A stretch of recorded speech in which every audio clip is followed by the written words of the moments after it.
Good evening, everyone, and welcome to the Plan Commission ARB for April 20th. If you have any electronic gadgets, please silence them at this time. Steve Lichterfeld. Here. Ellen DeFate. Here. Jim Arsenault. Here. Claire Queskin. Here. Jeff Morrissey. Here. Susan Buse. Here. Okay, we have minutes from the previous meeting on March 30th. Are there any changes? I had one comment. They had agreed and agreed again at the council table that everything would be, the property would be dark sky compliant. Good. Let's hear that. But that doesn't change our meeting minutes. Yeah, I think it's good. Exterior lighting shielded, everything else is a little bit higher standard, but close enough that I think the minutes are probably fine. Okay. Thank you. Do we have a motion? I move to approve as submitted with Susan's comment. Second. All in favor? Aye. Aye. Opposed? Okay, this is the time for the open forum. If anyone has a question or comment on anything that is not on tonight's agenda, please come up and hopefully you've signed in beforehand. Any hands up? No? Hearing none, we will move on to the business matters for tonight. Starting with new business, item 1 is 7645 Wydown Boulevard. Is the applicant here? Okay, we'll start with staff report. The applicant is seeking a conditional use permit for a 2,200 square foot restaurant on the subject property located at the northeast corner of the intersection of Wydown and Hanley. The property has a zoning designation of M1 and formerly housed Starbucks. The proposed hours of operation for the new restaurant are 7 a.m. to 1 a.m. Monday through Saturday and would be closed on Sunday. It would include roughly 45 interior seats and 12 exterior seats. 5 employee parking spaces are proposed. Deliveries would be made in the morning via the adjacent alley. The restaurant would use the existing recycling and garbage pickup services. Staff recommend that the Planning Commission recommend approval of the CUP to the City Council as submitted. Okay, come on up. Introduce yourself and Hi, I'm Matt McGuire. you are from? Wrights on Wydown and Box Hill, Grocer on Wydown, and Louis Undaman. Okay. Anything to add? Yeah, we're hoping to use the former Starbucks space for coffee and like a traditional cafe in the morning from 7 a.m. till 2. And then in the evening, we want to do pizza and like a small Italian bar in the center of the space for evenings, Monday through Saturday. Well, we're excited to have you come in there. We certainly know you throughout Clayton, and to have that heavily used corner back in operation is terrific. But of course, we always have some questions. Delivery is, of course, through the alley. Yep. But I believe you have to go in and out the front door. Is that correct? I don't see a back door there. There is. So there's a back alley where the trucks can go, and there's a basement that you would basically, they use dollies to bring it in the basement. And my understanding was Starbucks would bring it up the stairs into the space. Okay, the one stair. Yeah. Okay. Okay. What about Sunday? Being open Sunday? Yes. I should probably stay open to that idea. I just never work Sunday, and I've always said that if I'm not willing to do it, I can't ask someone else to do it. So all the places are closed on Sunday. But yeah, it's probably would be something to consider for the neighborhood for sure. Okay, because you're really only asking for Monday through Friday, Saturday. Saturday, correct. Okay. And I think you've just answered, you would have downtime between 2 and 5. Yeah, the idea is that the service model would change a little bit. So that would allow us to redo it. I think people are just so used to coming into a coffee place, ordering their coffee, sitting down wherever they want. And then at night, I think we're going to have to organize people differently, meaning have a host and seat people. The idea is I'd like to take less reservations in the evening to kind of stay more open for spontaneous. Rights has been such a structured thing as far as reservations only that it's only 36 chairs, so it sort of makes it tough that way. Well, you'll have more chairs here. Few more, yeah.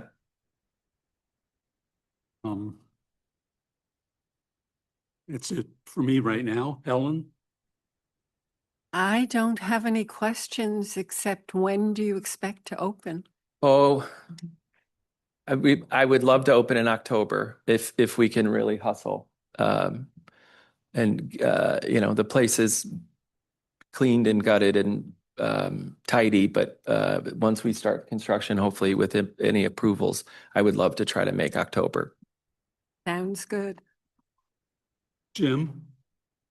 As someone who lives in a Wydown adjacent neighborhood, obviously we're very excited. Great. And you've done a great job with the spaces that you've inhabited up to this point. Thanks. So my only question, and this is more of a curiosity, is around the parking. And just to be clear, I don't think the area should have any structured parking or anything like that.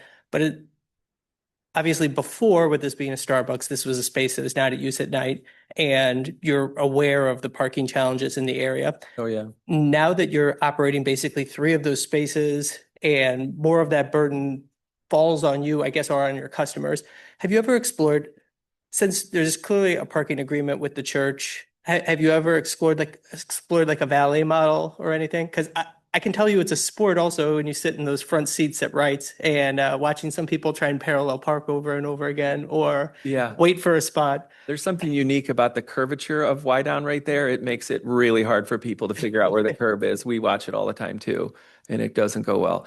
Yeah, I think it's something to consider. And I also think we have to take Lindsay at the church up on moving. We have some of our employees that pay for monthly. But if we took all of our employees and moved them over to, I mean, that's a huge parking deck over there at Central Christian, that we should probably make it mandatory that all of our people go there because those employee cars add up for sure. Like a good portion of our people do use it. I use it, and it's a pretty nominal yearly fee. That they charge in the school, and they do a criminal background check because of the school part of it, but it's not a big deal. But yeah, it's a concern that I think we should, if it becomes a problem, I think valet would be our only option, other than making sure all of our employees are not on the street or, because there's in the lot there, if you do a topographical view of it, is a lot of employees that are going to all the businesses up and down Wydown for sure. And I know that it's very popular and lots of people want to go there. And I know from probably a city perspective, and I'm sure your perspective as a proprietor, you wouldn't want someone to circle 3 times and get frustrated and run off. Yeah. Knowing how, how finicky people in St. Louis can be about parking if it's not right in front of where they're going. 100%. So I just didn't know if any more of that had been explored or if there's anything more that could be done. But but I appreciate that. Yeah. We like to say everything's our fault, no matter if it is or it isn't. So yep. That's all I have. Thank you. Chris? I'm thrilled. Oh, great. I'm really looking forward to it. I've been watching that corner for such a long time, sit empty, and I can't think of better tenants to do something exciting you. with it. So looking Thank you forward so much. Blair? Hi, also thrilled as somebody who's a huge fan of your restaurant. Thank I was really, really happy to see this. I spent the late 90s working in this building, and it is a tough, getting deliveries and Yep. getting things in and out of that building. So props to you because it is an amazing location. It's a great So, corner. Yeah, I mean, really thrilled to see something going back in there. My only concern was the lack of Sundays and seeing that is such a hub of a corner that Yep. having that there would be I would assume be a really big business Yeah. and a great, meeting spot for everybody. Lack of reservations, I'm super excited. Yeah, we're trying to answer that because I had pitched the idea to various people, like if we did no reservations. Yeah. And then I got the response of like, you mean to tell me if I looked for parking? And then I walked up there and, And I said, okay, so maybe half and half. I don't Yeah. know. Yeah.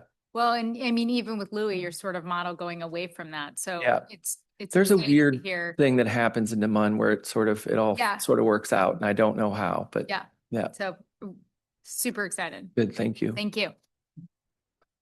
Jeff? Yeah, I agree with the group. Great to see the corner reused, and I'll echo Steve's comments about delivery. I just remember, seemed like Starbucks was always delivering through the front door, through the side door, pulling the box truck up and stopping it on the street. So the 100%. fact It that is you're what not doing that it is is great. what you let your vendors do. Like, so we take deliveries at Wrights in the back because it's easier for us.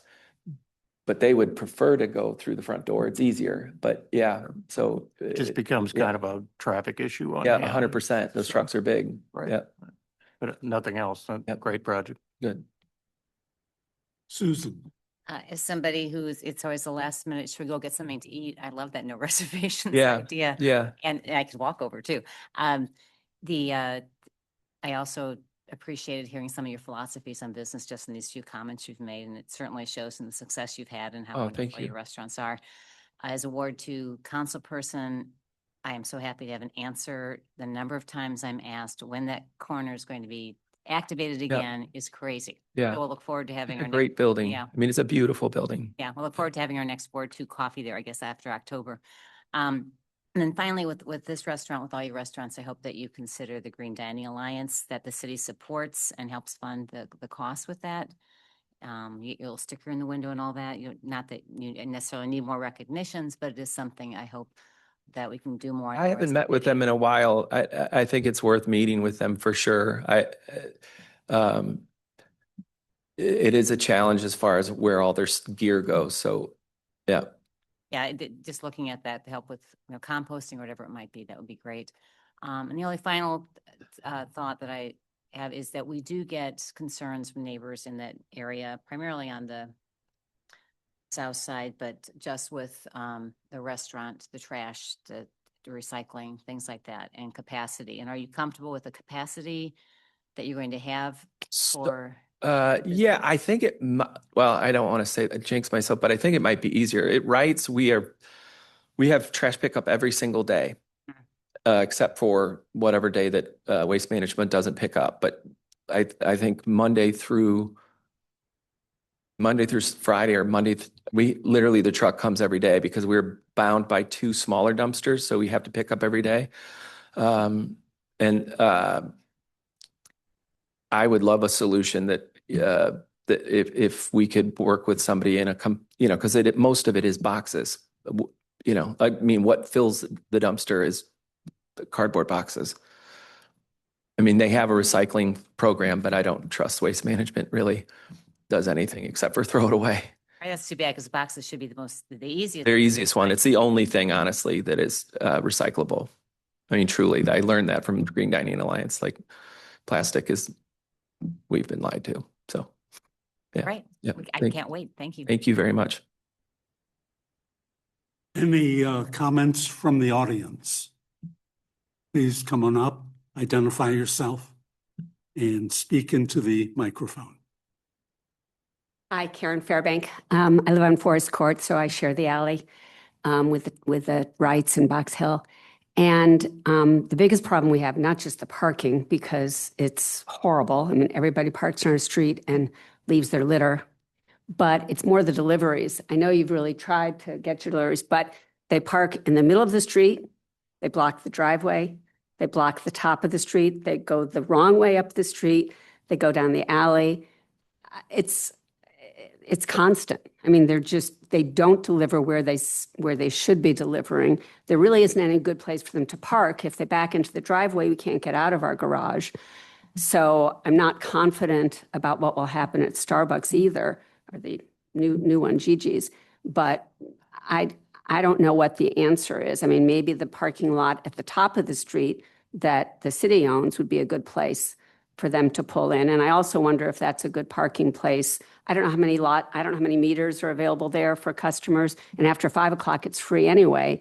I don't know how well it's publicized that people could park there. I think a lot of them think it's a private lot, but that's really close to where all the restaurants are. And if people parked there more at night, that would also relieve, I don't know how well you publicize that, but it would be really useful to have that. And certainly, I mean, I actually had to rent an extra spot at the garage at the end of the street because there's no parking for my visitors on the weekend because all of the spots are taken by restaurant customers. So if anybody wants to come visit me, there's no place for them to park.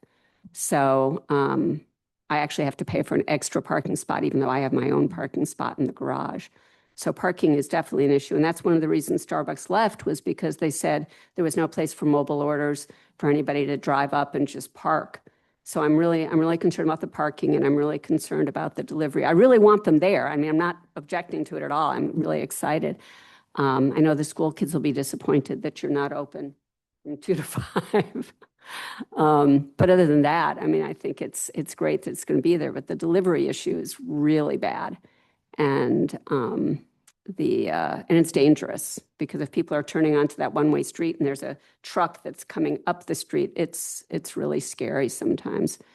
So that and the additional parking issue would be something. Thank you. Thank you. Well, we, of course, are looking at the CUP for Gigi's Cafe, and you've already said deliveries would be from the alley behind Gigi. Yes, yeah. Yeah. I'm pretty confident that that's what was happening before. But It wasn't. you're not, meaning I was told that, but you're not wrong. I mean, if we can't train our delivery people to go where we want, it is part of having, I think, I don't know if there's 8 or 9 businesses on Whiteout. There might be more, but it's part of the thing. We have to do a better job training our delivery people to do what we want. I think it would be appreciated by the neighborhood. Oh, I definitely, part for sure. Okay. Any Chairman, other? question for you. I'm just curious, in that case, I know it's out of the purview of our board here perhaps, but how does that actually get handled when there's something that seems like it's more of I don't know if it's a police issue or if it's a zoning sort of issue. How does something like that get handled when there's flagrant, I guess, disregard for the standards? I think we'll defer to the staff. Yeah. Well, if the vehicle is blocking traffic or parking illegally, then our parking enforcement or police officer can write them a ticket for what they're doing. So we have that method, but delivery vehicles a lot of times you got to catch them and then they're gone. But yep. Chris, anything else?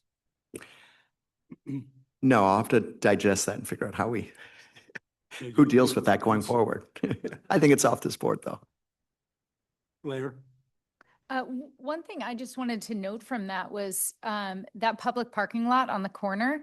I do think that the city, I mean, I know that this is not for us, but I do think that the city would benefit from having a sign, on both sides of Wydown going both ways. I know there are signs right when you get there, but something just, Our economic development committee is working on parking in all of our business districts. That's one of the things that they're discussing. So I think they'll come up with hopefully some solutions to help. Yep. Thank you. Any other comments? No? We have a recommendation to approve the conditional use permit and send it to the city council. I move to recommend approval of the conditional use permit to the city council. Second. All in favor? Aye. Okay. Thank you very much. We look forward to the opening.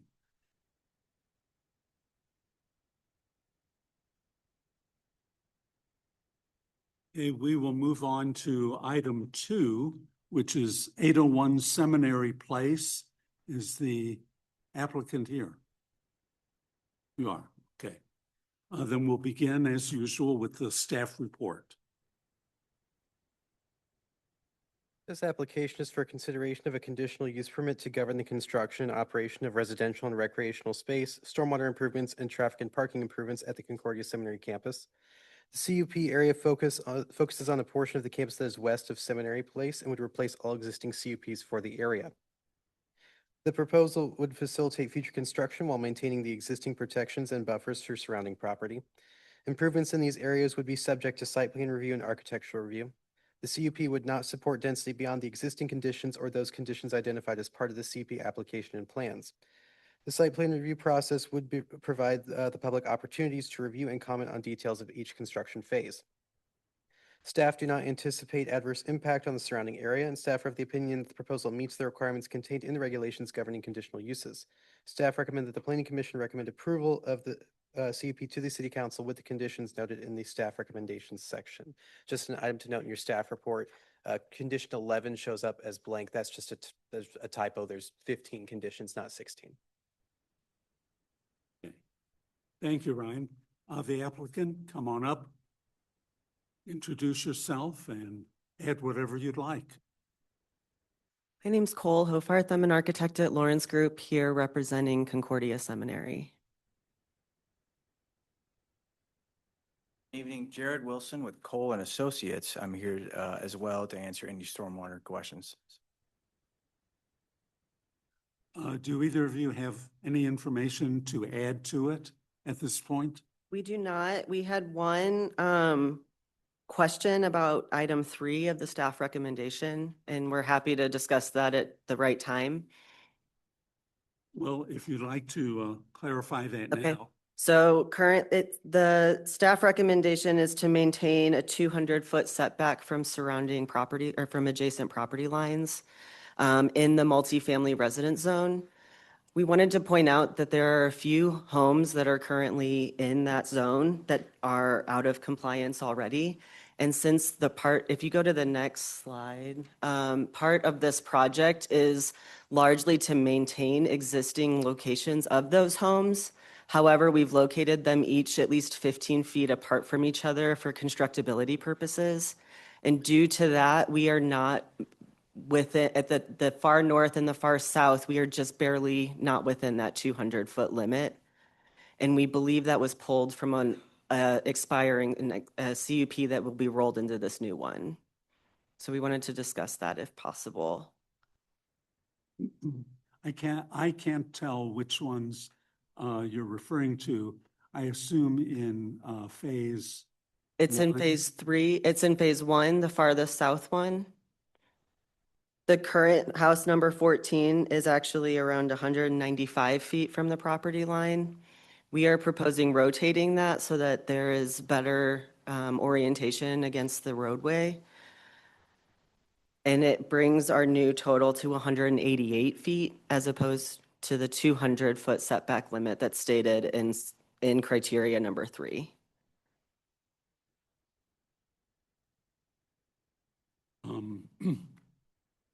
Let us talk with the staff about that.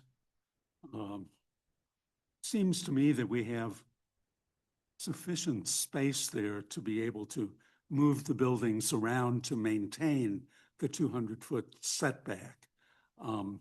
I think once we allow a change, it becomes a precedent and it becomes more difficult. That's my comment on it. We'll have to see what everyone else says also, and then probably have comment from the staff because they wrote this. Understood. Any other items? Nope, that was the only item on our list. Of course, I did not see the distances on the drawings that were submitted. So I think we will have to talk about that. I had a question about recommendations 9 and 10.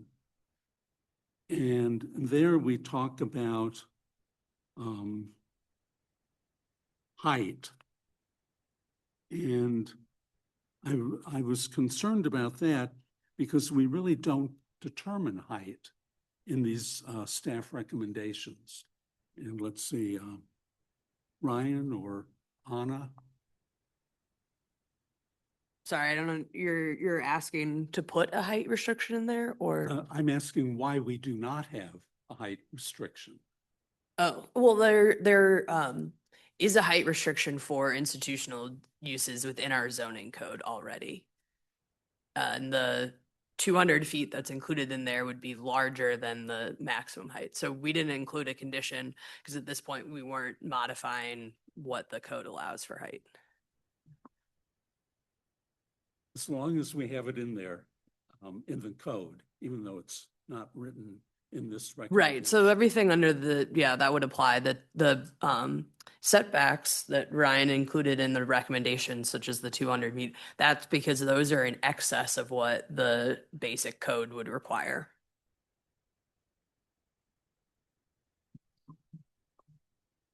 That answers my questions. Ellen? I really don't have any other questions. Steve took them all. But I would agree with Steve on setting a precedent in changing the 200 feet.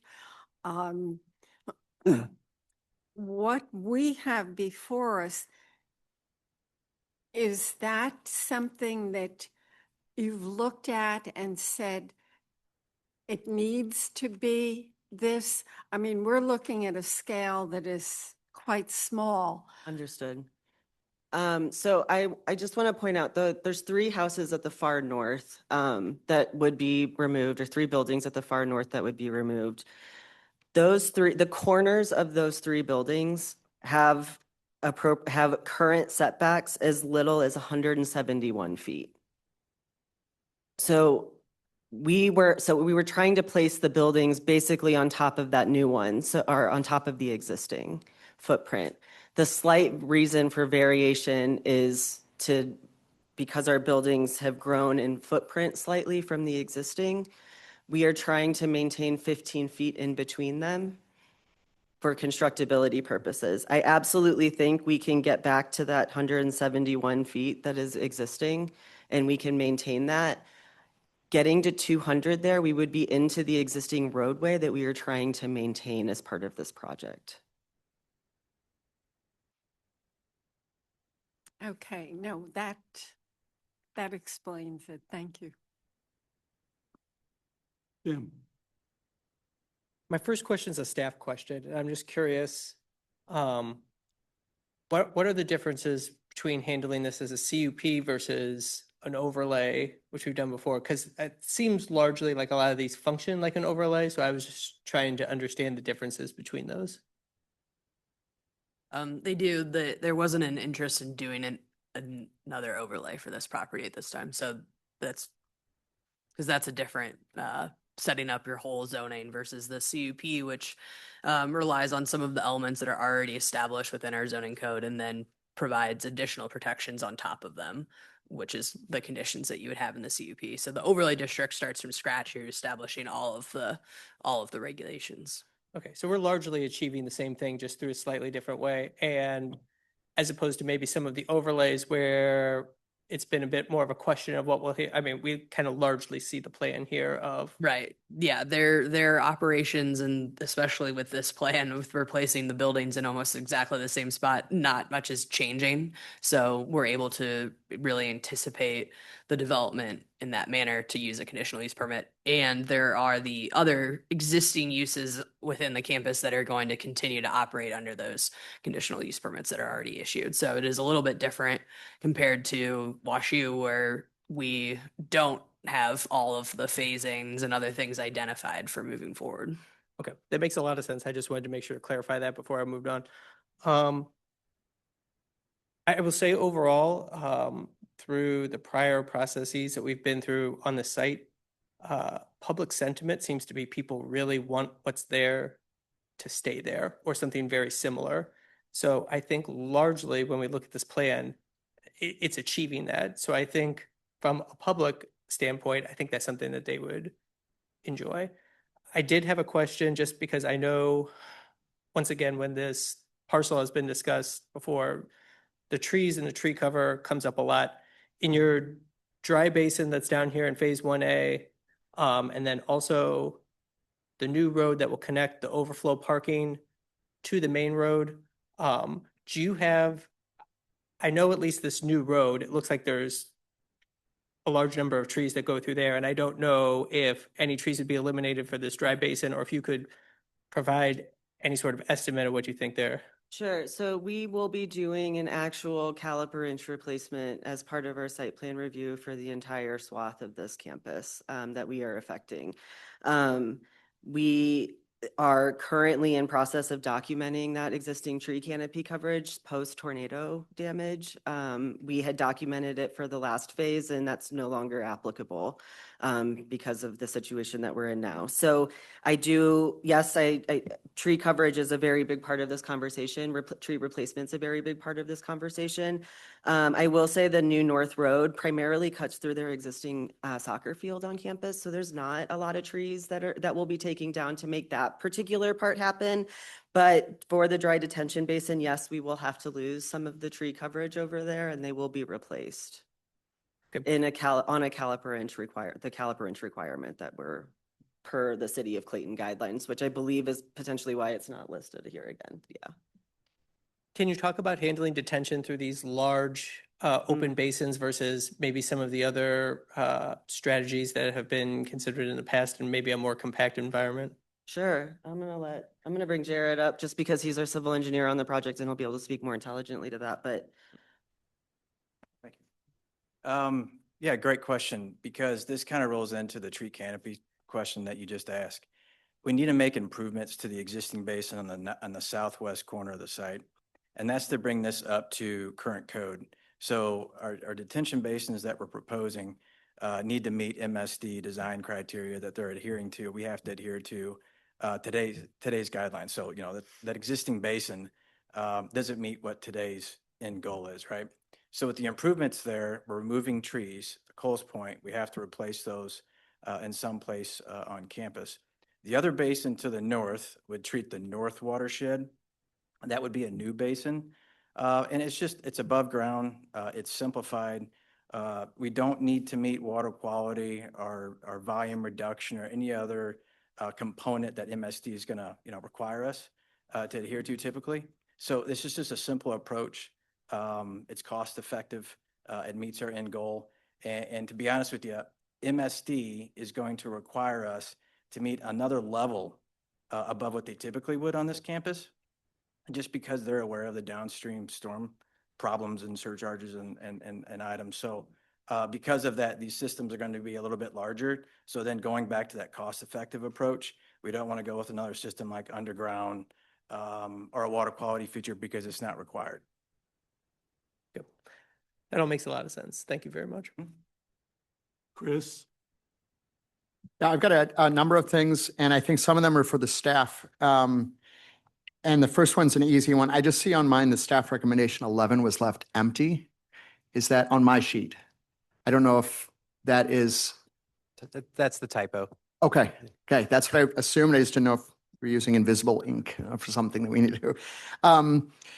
I'm wondering, the recommendation number one, that the lights should be turned off by 11 o'clock p.m. I'm wondering why 11 was chosen, because it seems certainly late. And I don't know if that's been shown that there's a need to have those lights on for that long. If Concordia plans to use those athletic facilities through 11 o'clock p.m., it seems like a more realistic time could limit the energy use and also that kind of light going out to the surrounding areas. So I don't know if that's a staff question or. I can clarify that the majority of these conditions that you see in the staff report were brought from the existing CUPs that govern the site. So there were several CUPs that referenced those athletic fields and lights. So we just brought that over into the existing, or into the proposed CUP to maintain that existing regulation. Is it possible that could be rethought for a conditional use permit for something that would be earlier? Actually reflective of how Concordia plans to use the site? Should that be the preference of this board, you guys can consider modifications to those conditions. I don't know if you speak on behalf of Concordia or if Concordia would be able to offer that, but I think a more realistic figure, 11 o'clock, even if they aren't dark sky compliant, it feels like there still would be some, the lighting could affect the areas around there. So if there's a need for 11 o'clock p.m., I think it's fine. But I think that if it could be adjusted for energy uses and otherwise, that could be considered. I was wondering with staff recommendation 7, when it says that these different facilities shall be maintained generally in accordance with existing conditions. It seemed a little bit vague in terms of existing conditions. I don't know if that's just common language or if this idea of, how do you kind of toe that line of, well, this is the way it was when we got the building, as opposed to making some maybe much needed sort of repairs or things for that? So that language is just generally to require that the site be operated and maintained with some existing conditions. So the CUP kind of has two jobs. It has to govern things that are going to stay, and it also has to set up what might come in the future. And so we also want to include these conditions in these CUPs such that for those structures that are intended to stay, that we identify that that's what's occurring rather than, them being torn down for something else or being unregulated. Okay. Okay. So it's actual the physical location of those. I saw mention of 312 spaces, I think, parking spaces. Is that including the overflow lot? It is. So how is the plan to handle something that would go over that overflow lot as well? Or is there just no anticipation that at any point, I'm wondering if that overflow parking space, if that is included in those, if there is enough parking here for both the residential use as well as for institutional use concurrently? So that is the historic expired Fontbonne parking lot that was being used by Fontbonne campus. The seminary never used it. So this will significantly increase their current parking allowed on the seminary campus. We do have in the diagram shown just a pedestrian connection so that it can be used for overflow parking for the northernmost homes. But in general, our strategy is to maintain the existing parking count, which we were just trying to prove in our counts was more than sufficient for the needs of this new multifamily and honestly, the seminary and beyond for this purpose. So it truly will function as an overflow lot. Correct. Okay. And that would fall within that 200-foot or, that setback requirement. So there could never be a building construction in that zone. Very good. Okay. That's all I had. Thank you. Blair, No further questions for me. Jeff? Yeah, I have a few things. How you doing? Good.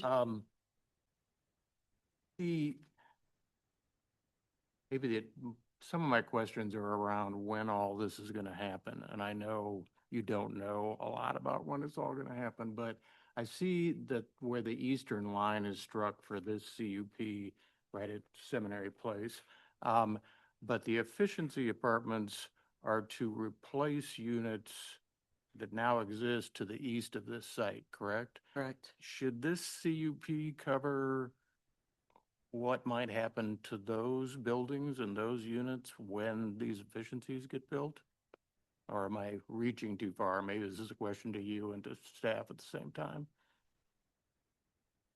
So it is replacing, but unless this council or this board thinks that there's an issue with the other CUPs, we were just looking at this scope area. So in our opinion, the number of efficiency apartments that may be constructed in that zone would not overload this area of the CUP to a point that we would have concerns. And if the beds that they are replacing were maintained under the other CUPs, I also did not have a concern. So that's why it's addressed that way here. Okay, or would it, if it replaces those units, would it shift to a different use? I think at that point in time, since we'd be over the CUP boundary, we'd have to come back for another conditional use permit if we were anticipating changing the use of the building. But there's no advantage, I guess, to including that portion of the site within this CUP so that it's set now. Right. I mean, I think with again, because they're not really changing any operations. So we could go through and pull other conditional use permits, but because there isn't any work planned in those areas in the same manner that the work is planned for this, we chose to just keep the CUP for this area. Okay, thanks. Then I also had some questions about the number of parking spaces, but I can see that you're keeping the new proposed 312 is exactly the same as the existing 312, so I understand that. I've got a few questions about the recreation area, which is vague, I know, and is not planned at this point. Will it be lit? Do you know? There's no plan at this time to provide lighting in the recreation area or Okay. do anything beyond relocating this existing use of that athletic field Okay. for the existing use that they use it today. But it should, and I guess, and I think I'm sort of maybe speaking for the neighbors here. Should this CUP say anything about the fact that it will be unlit fields as opposed to future potentially lit fields, or should I not worry about that yet, Anna? So it's, as Ryan mentioned, there is the lighting condition about 11 PM that was a carryover from an existing conditional use permit. We also have lighting regulations that would, if there wasn't a condition about 11, then they would be able to stay on until midnight. So that's why it's included. I think the site plan review process would yield more information. So when they're actually putting a field, then you can respond to that. So that's kind of why we left it a little bit vague, because then we'll have another meeting. You'll look at their site plan, and if there's lighting proposed, et cetera, you'd be able to respond to that. But if the board thinks that there should just never be lighting, then that would be a different conversation that you might want to have right now. Well, and I only said that based on your answer. It's like, if the proposal is it won't be lit, should we say it won't be lit? But if you don't know, It's not part of the project at this time, but I don't know what the future plans for the seminary are. And for the safety of the whole middle of campus, I would imagine some amount of lighting would be warranted in the future. It's just not Okay. part of our project right now. okay. And also regarding the fields, there's a 65-foot setback. Is that consistent with the It's end of where the field house is. It's right at that field house line. The southern line of the field house is right around that 65 feet Okay, from I the didn't know if property it was the line. tennis courts or is it the field house? I believe it's where the field house is right now. Okay, so it matches existing Correct. 65. Okay. Just I'll ask because noise is in here. Any consideration of pickleball at this site? No. No. Okay. Just like to know. I had the same question about timing, and I thought 11 o'clock was late. Also, I agree. And I think that's it. Susan? But yeah, I am confused on the lighting. The 11 PM was a carryover from what was already there. Around the city, what are the lighting times that we have? I can't remember what Gay Field is or over by Shaw Park, especially if they're close to residential, or what do we have around the city? So I wouldn't be able to off my top of my head list all the different ones, but there is for recreation in our outdoor lighting regulations. For private recreation, it does allow for lights to be turned off up until midnight, or 30 minutes after the last game ends. So 11 is more restrictive than what the code would allow for private recreation. So Gay Field can go that late? That's interesting. Yeah, okay. And I guess that's school district too, isn't it? Okay, yeah, I'm surprised that has come up in the past. I just can't remember the times. And do you think 11, is it something that you all could make it an earlier time? Would that be an issue if it were a 10 o'clock lighting curfew, or? I'd have to confirm with the seminary before being able to answer that realistically, but I think if that's something that we could work with the staff on, I don't know. I don't know what their plan is. And the other part, there's dark sky compliance here. And that Correct. does mean more targeted down. There's not enough spillage over, which takes away some of the concern. And the other question is, we talked about parking and things like that and pickleball. Are they considering putting in any more pedestrian or bike paths similar to your neighbor Wash U might have, or making the campus more? So I will say currently the roadway that connects the main portion of the campus near the chapel to the existing housing that's on the western portion of campus is just an asphalt road with no dedicated curbs or sidewalks. So the new relocation of the road would incorporate dedicated sidewalks with pedestrian bollard lighting or something of that nature on both sides of that roadway, providing more direct and safer connection for both vehicles and pedestrians to get through campus. That would apply to anybody visiting the campus as well, or neighbors that, walk through the campus. So all roadways in our project area and sidewalks are going to be significantly improved and made available. Bike and pedestrian Yes. okay. And just curious, are you putting any EV charging stations in these parking lots as you improve them? That's not been part of the conversation at this time, but I think if that's something that we need to add to the conversation. We did look through the city of Clayton requirements and did not see them. Right, and part of it is I've seen that it becomes the demand of the people using the property. Correct. And as people redo things, it's not such a bad idea to have some of those accessible, whether it's required by the city or not. I was also confused as we were talking about tree replacement. And there was, when you talk about replacing trees that may have to come down, the caliber, the canopy, things like that, are you going by a post-tornado scenario or not the caliber and the canopy that we had pre-tornado? What are the standards going to be in tree replacement? We're doing a survey right now to see what the existing conditions are at this moment in time. So post-tornado. Do you know approximately how much was lost in the tornado? We don't have that information on the top of our heads, but do you have that, Jaron?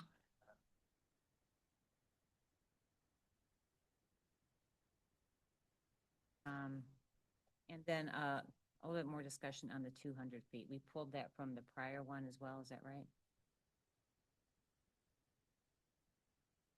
I'm trying to recall if that was from a previous CUP or if that one was from our basic measurements. But I would defer to Anna in terms of final opinion. It was pulled from a previous CUP for when this housing was originally constructed. So obviously there was little variances that happened under that one. I think with the northern property, in my opinion, where it's less than 200 feet is where it's adjacent to the Fontbonne campus, not less than 200 feet from the residences on Dartford. So that's more at an angle. So I would say we could probably modify the condition so that it was a 200-foot was maintained from the single family residential property lines, and then have a reduced setback where it's adjacent to Washington University. That sounds great. Okay. Thank you. Any comments from the audience? Chairman, can I just piggyback off something Susan said? Has the city had any discussion in regards to the tree count and existing tree count versus current? I mean, I know this is obviously conditions that we haven't dealt with before, but are there open discussions about what the city is expecting?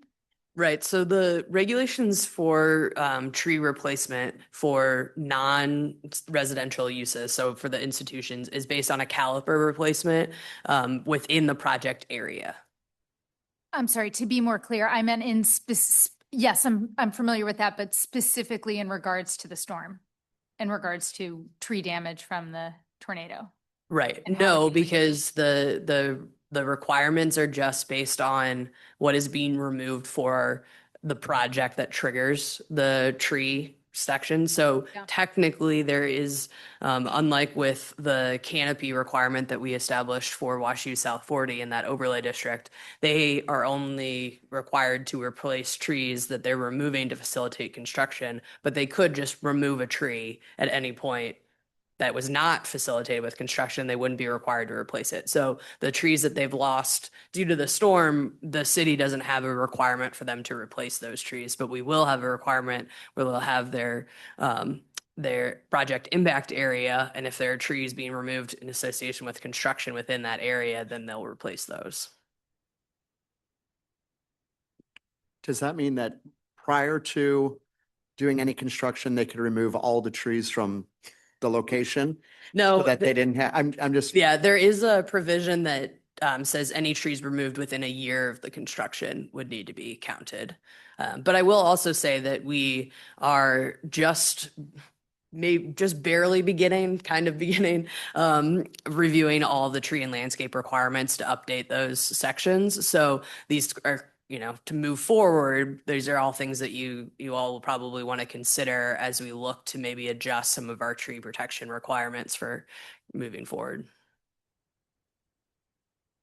But we have areas where we require under the current, and it will be better soon, but we have certain canopy expectations, in certain areas. I have no idea how much damage was done by the store, how much was lost because of this, and replacing whatever happens with this project, I don't know if that's sufficient to the standards to which. Yeah, so canopy coverage is only a requirement for single-family residential and multifamily residential properties.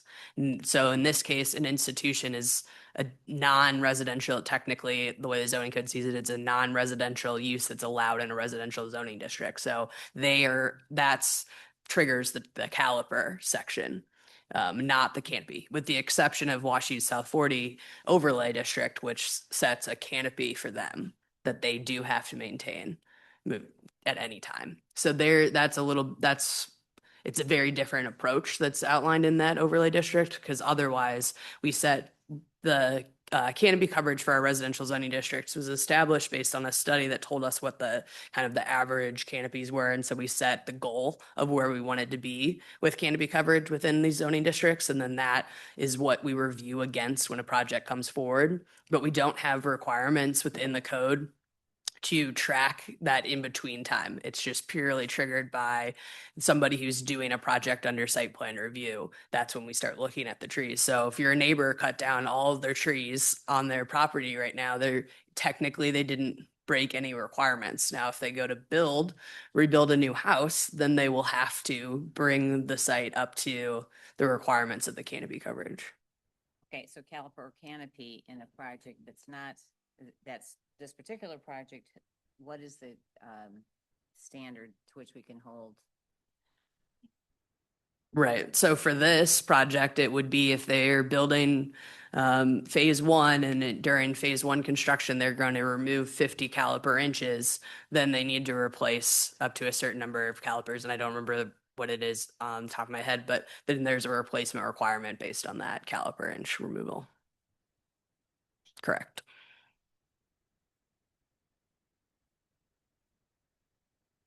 While we're all chiming in with questions, Anna, you talked about how on that northern border, maybe that 200 feet can be massaged because it's coming up against another institutional use. That still wouldn't, just making sure I'm understanding everything, that still wouldn't solve the issue on the southern side where there would still be that conflict on that southernmost building, even with that caveat. Right. That's correct. Yes. I think it sounded like we might be able to shift We can shift the buildings to the south. to meet maintain that at least 200-foot setback. Yeah. Absolutely.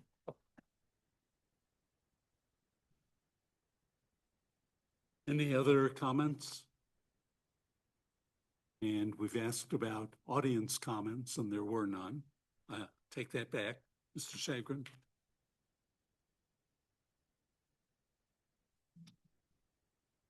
I'm Chuck Shagrin, 14 Southmore Drive. Many of you know me perhaps from previous meetings about the site, and I applaud Concordia Seminary's solving their married student housing problem with this solution. As a neighbor, I don't see any issues. There's no additional traffic on Big Bend, no additional access from Big Bend. And again, I compliment Concordia on their solution. Thank you.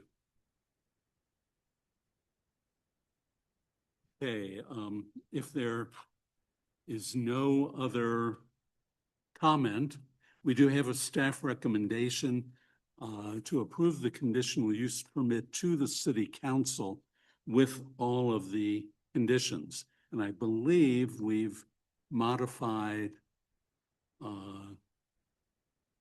which one? I lost the number. 200 feet. Yeah, the 200-foot one. Number 3. And was there another modification? Number 1. Oh, the time, right.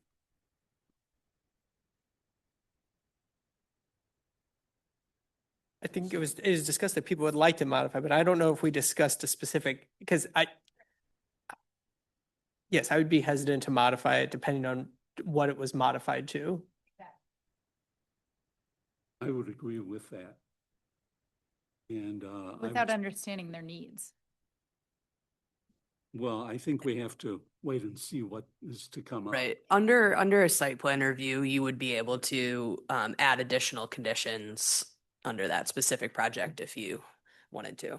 Anna, then would it be wise for CUP purposes to maybe keep it a little more broad and then put a pin in that, and then when actual site plan, then maybe zero in on that a little bit more at that time? Yeah, I think it's really up to you all and what you see. From a staff's perspective, though, it's hard for us to react to what we might want to mitigate as terms of lights when we don't know where the lights are being placed. So that's where the conditions about just a general 11 and then the shielding and the dark skies come into play, because those would all be factors that Concordia will have to design around to mitigate those issues. And then if they're designing to those standards brings up additional issues for specific locations of lighting, then you can address those under the review of that particular plan. Well, speaking just for myself, I think keeping it broad at this point would be wise, knowing that we can always rein it in a little bit more, especially when we have specific plans, and that would give us the time to kind of look at other institutions in the area to make sure it's being consistently monitored across the board. Yeah, I would agree with that. So is everyone in agreement to leave recommendation 1 as is? I wonder if we could change it to exterior athletic field lights should be addressed at the site plan review. So we don't put any number 11 o'clock or anything on there, and just say recommended approval that exterior athletic field lights shall be considered further at site plan review. Well, we could do that, but then isn't that changing from the existing CUP? It is, but as Cole referenced, there aren't lights currently for that athletic field. So we kept the condition, right, included it because we wanted to make sure that existing boundaries for design were maintained as we consolidated this conditional use permit. But I think either references, will do the job. I would go with what you were saying, Chris. If that's all right with the council, change that. If everyone is in agreement, is there any dissent on that? We would have to go to the council also. Okay, so we do have those 2 modifications, items 1 and 3. Any further?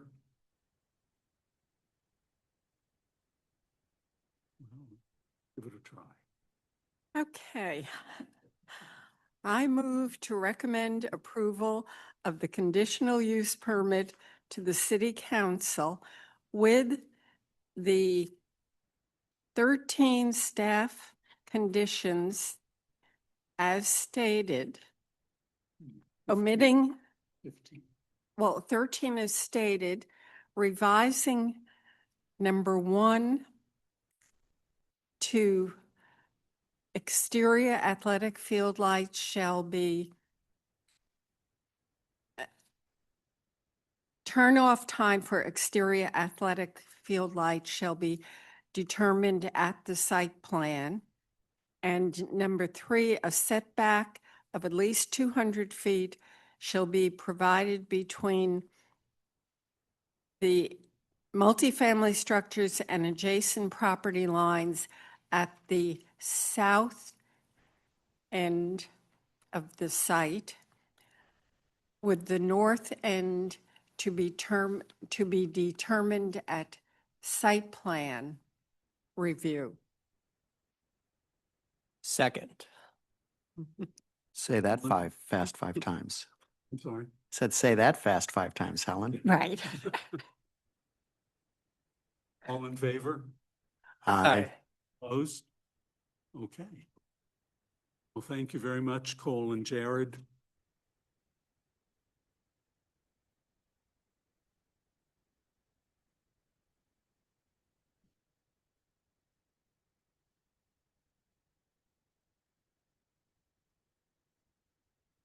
Okay, our next item is number 1 North Central Avenue, and is the applicant here? Thank you. We'll start with the staff report. Subject property is located at the northwest corner of the intersection of Central and Forsyth. This is zoned M3 and is developed with a 2-story mixed-use building. The applicant is seeking approval to paint the structure white. The proposal would see the structure repainted with a color scheme similar to the existing conditions. Painted brick is present nearby, and the selected colors are not likely to have a significant visual impact.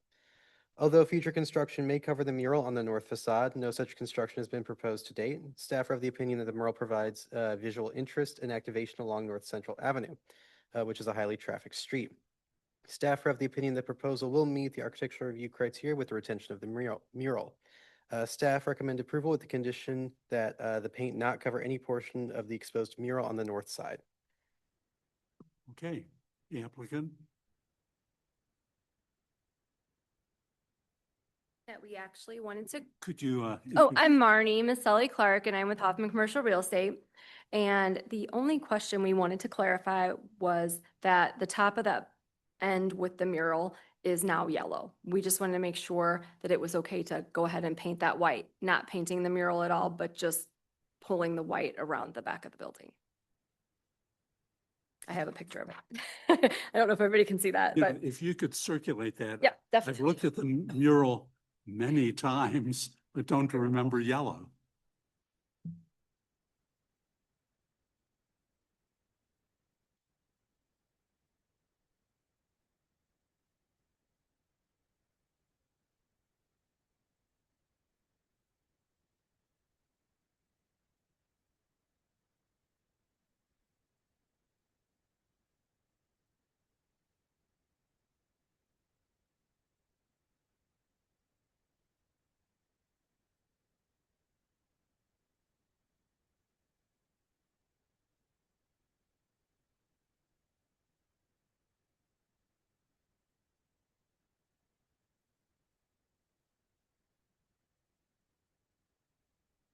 We just feel it would give the building a more cohesive look if we don't have yellow on the end, white around the sides.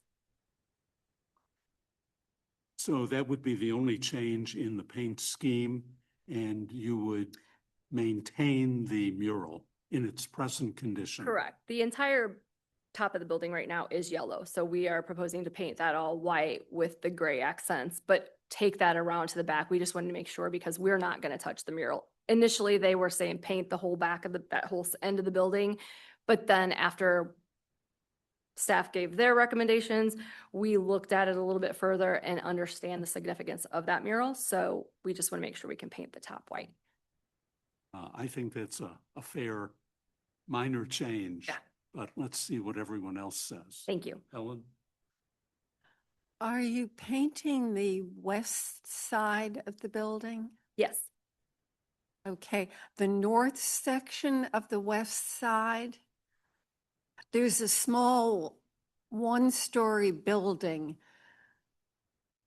If you look at it from Forsyth to the west of your building, there's a small one-story building. And currently, the whitish color, white, off-white, yellow, turns that corner. But if you look at it from the back, from the alley, that same wall is red brick. So are you talking about inside the alley area? Yeah, Okay. so it would be the continuation of the west wall of your building. Okay. Are you painting that? That west wall that is all red brick at this time, yes, we did plan to paint that with our request. Okay, that's all. Jim? First, I'm glad to hear that you're planning on keeping the mural. My concern, I always hate in these situations just to get into matters of aesthetics and paint colors is something which is something that's so particular, but Sherwin-Williams Extra White is a very bracing, cool white. And I'm worried that it's, although maybe next to this background, it looks kind of this softer, creamier color, that it's going to be this, really kind of like stand out on that corner in a not positive way. And I'm wondering how you came about that color and why you're going for something that's such a pure white when the area has kind of typically more muted tones and the building now has a more muted tone. The extra white is the color that Pure Look Lead Center painted that wall in the back as well. So that they're just pulling that color into another property that Hoffman is managing and owning. Okay. Yeah, I mean, the building could use a paint job when you see it up close, so it's like, I definitely understand the need. I would certainly prefer it be a more muted or a little more subtle color. But obviously, like, that's just one opinion. That's not something I think worth necessarily holding up the project on. I wish the color would be reconsidered. Chris? I'm just curious, Helen, when you were mentioning that brick section, are you talking down at the street level or up top? I'm looking at the building on Google Earth or something. Just trying that one-story building over there. Isn't it? Yeah, it's the When you look at it from the alley, front part of that west wall is painted white or off-white. okay, But my thought was to paint it. okay, which it is being done, right? The only, I'm glad you're keeping the mural as well. I'm wondering at what kind of demarcation line you'll do for that mural? At what point will you say that this is where it stops and it will have a nice clean line? In the picture, Yeah, If you see it in Right where person, that's there's like there. a band of black that's Yeah. between the mural and the wall okay. colors. So that is where it'll go to that band of black and that's where it stops. now, yes. Perfect. Thank you.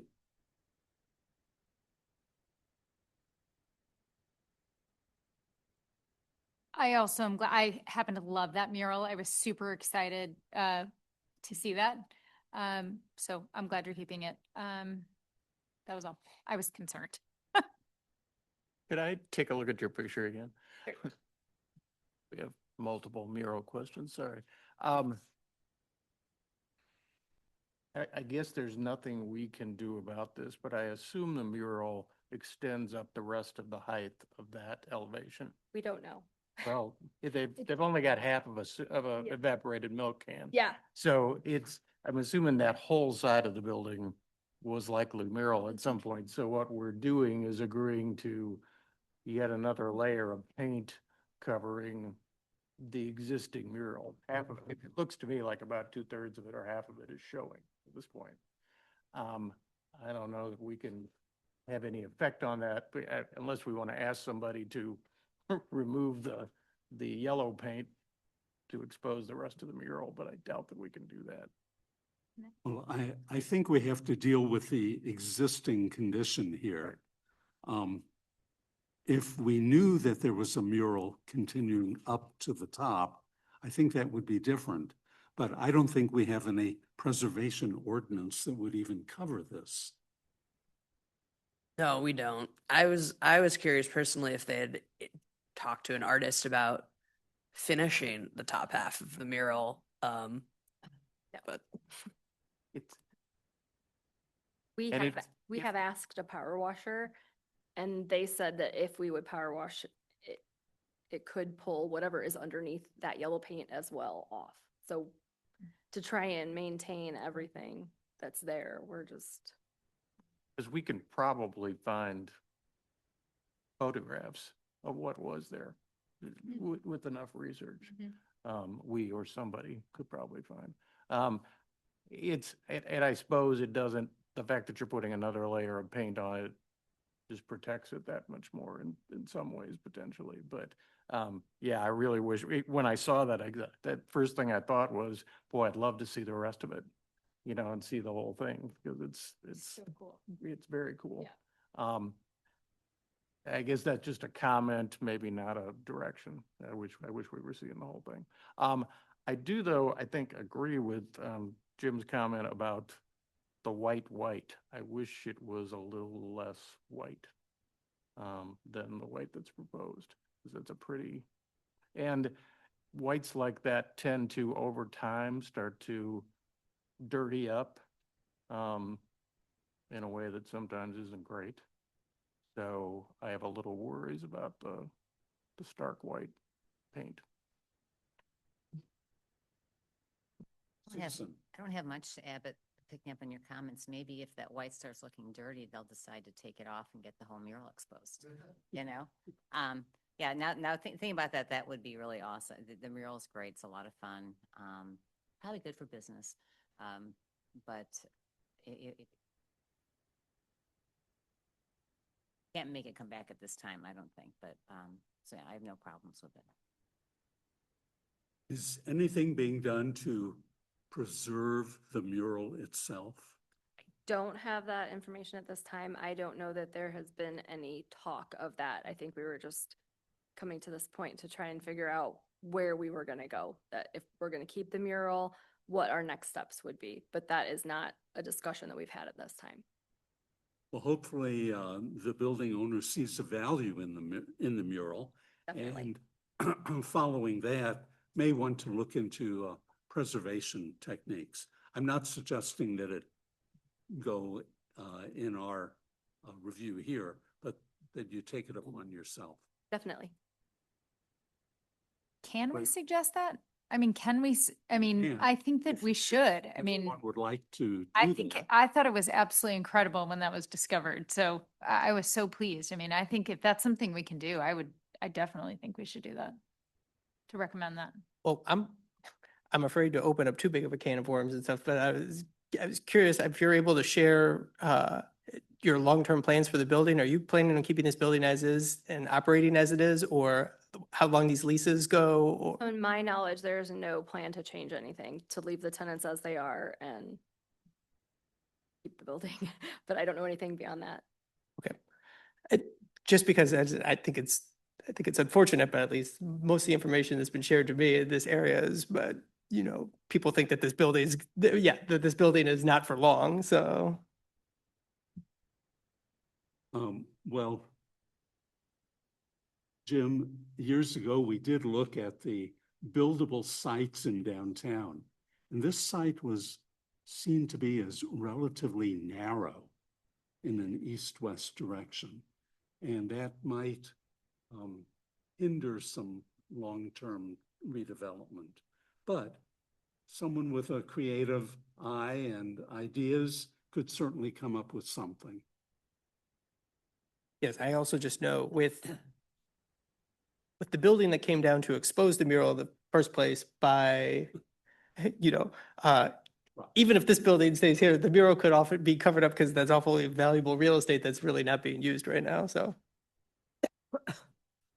I'll add one thing, and this is completely, it's on topic, but I think that Hoffman could also commission a really cool artist to do some sort of an evolution that goes from that advertisement up to Chipotle and recreate that. And you talk about how good press it would be for that. That's just something to take to your client or consider.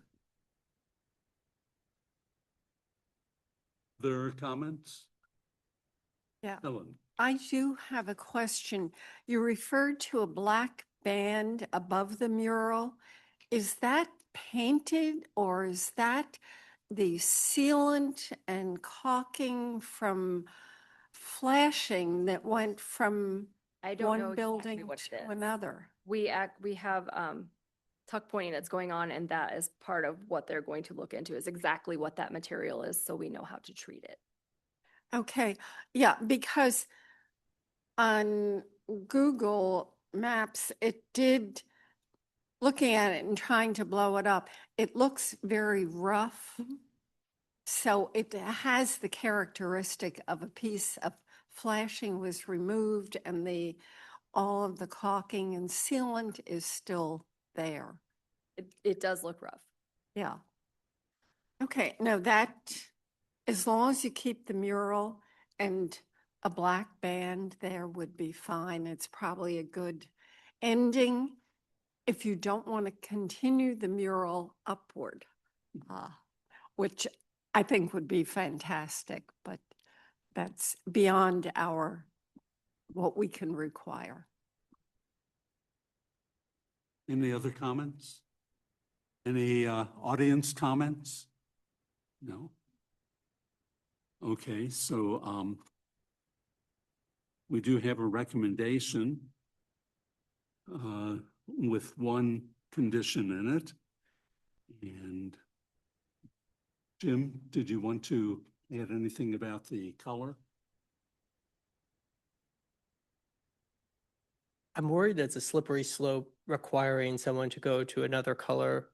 Would it be something that you guys would be willing to consider and come back to the staff with a toned down color? Or I would have a hard time believing that Hoffman is dead set on it being pure white. I am not 100% on if it is dead set on white. I know there are other properties around the country who this is like their white that they use. So I mean, if it's what I need to do, I can definitely take that back to them.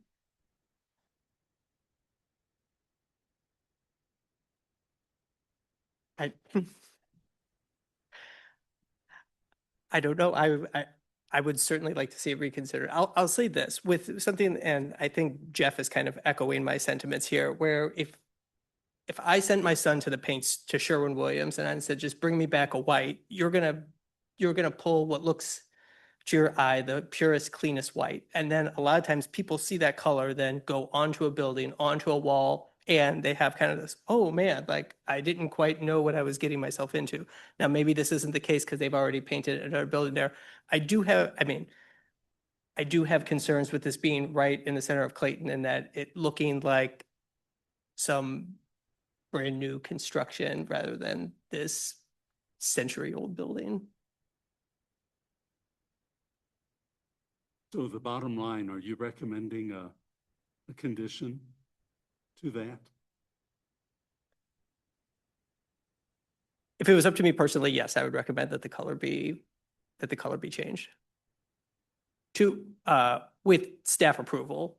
I don't, if staff would be willing to take that on, I don't think that's necessarily that they would have to come back to us for approval on a specific color, or if staff's not comfortable with that, then maybe so.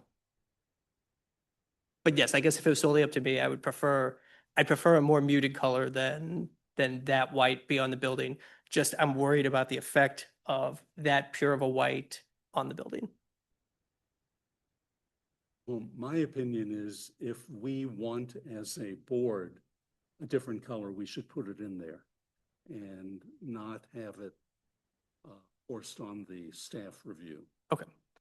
Well, given that I was not the only one with the comment, then yes, I would suggest that they go with another color. Are you thinking a warmer tone? I mean, is that it sounds like the extra white was the cool tone that you were trying to get away from. So if you're looking for something that was a warmer tone. I would say yes, a warmer white that cuts down on the brightness. This is a very bright, cool toned white. And I don't want to say necessarily, narrow it down to a specific color, but the building, I mean, it's been referred to as yellow. I honestly think it almost looks a little more toppish when you go by I'd prefer something that kind of stays in the same color family as it is now, something that's a little more muted that doesn't jump out as much. That require coming back to. I think Once they choose the. I think it would have to. It sounds like it's just probably the cleanest way to go forward with it. I have two questions in regards to that. Being that I haven't been through this color process before, I mean, like I would comment that I think the Residence Inn is the ugliest color and is horrific to pulling up into Clayton. So do we have, I mean, are we suggesting a color?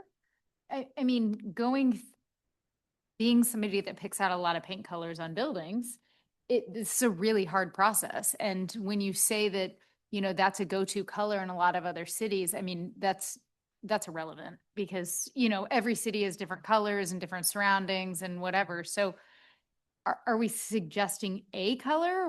I find that a really hard process and a really sort of slippery slope to go back. And I agree with you. I don't know that I would have chosen these colors, but I do think it's within a range that I might choose opposed to saying paint it purple or Yeah, that yellow that's on that building. I don't but think we would suggest a certain color, but typically. Disagreeing. Yeah. I just, Typically, as a board, we react to what is brought before us and don't necessarily, you know, try and build the architecture or build the colors or something like that. It's usually not something that I speak out, but I think this is a bit of an extraordinary circumstance. That sounds like there's other people in agreement. So I guess would the best thing to do would be continue it to a future meeting or upon like a new color selection? We could continue it and request that we see a selection of colors in the white range that might be a little more muted.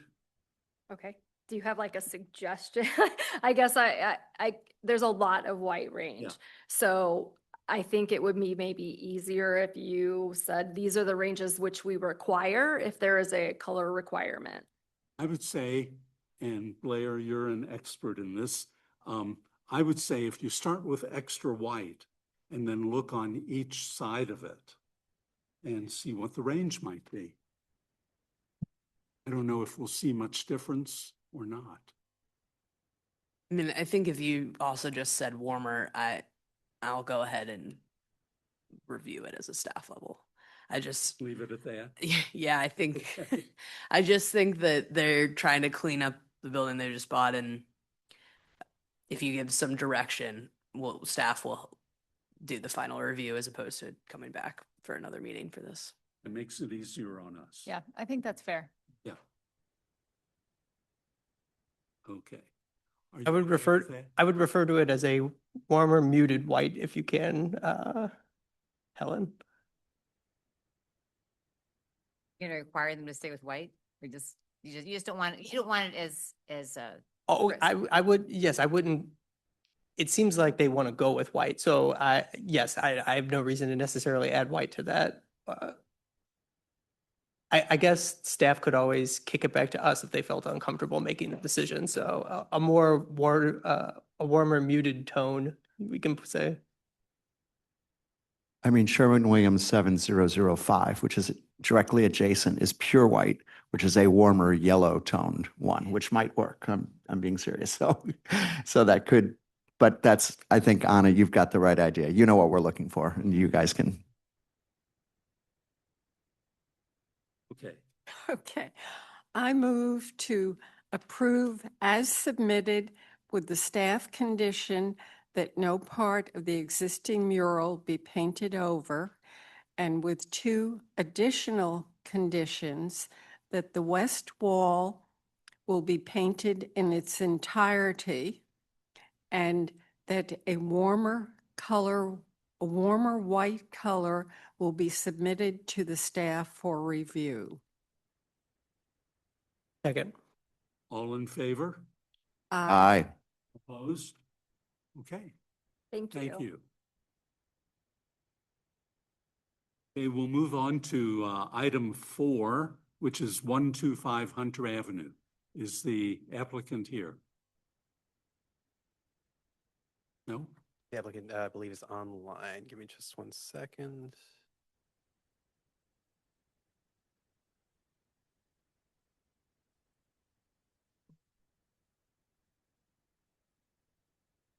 Dan, can you hear us?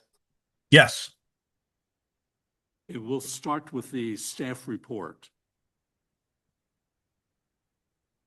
All right. The subject property is located on the west side of Hunter Avenue between 170 and Shaw Park, is zoned S1 and is developed with a commercial building occupied by Caliber Collision. The south and west portions of the lot contain a parking lot screened by vinyl fencing.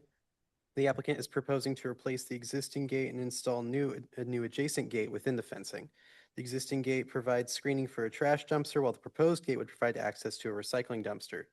Both gates would consist of chain link fencing with white vinyl slats. The architecture review guidelines for fencing do not permit the administrative approval of new chain link fencing or vinyl. Therefore, review by the architecture review board is required. Staff observe that chain link and vinyl are present nearby and that traffic is limited at the subject property. Staff are of the opinion the proposal would have a minimal visual impact and recommend approval as submitted. Okay, Dan, do you have any Yes. comments? No, they're what they're trying to do. They're trying to the gates by the dumpster with the vinyl are just getting destroyed. It's actually they're a tenant there, and this stuff was done prior to them taking occupancy. Um, the gates keep falling apart because they just get beat up.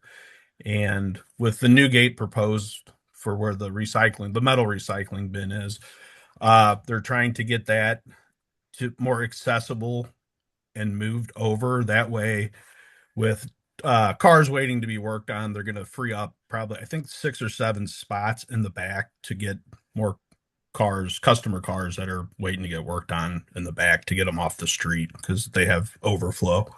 Um, they're trying to improve the property. Okay, thank you. Yes.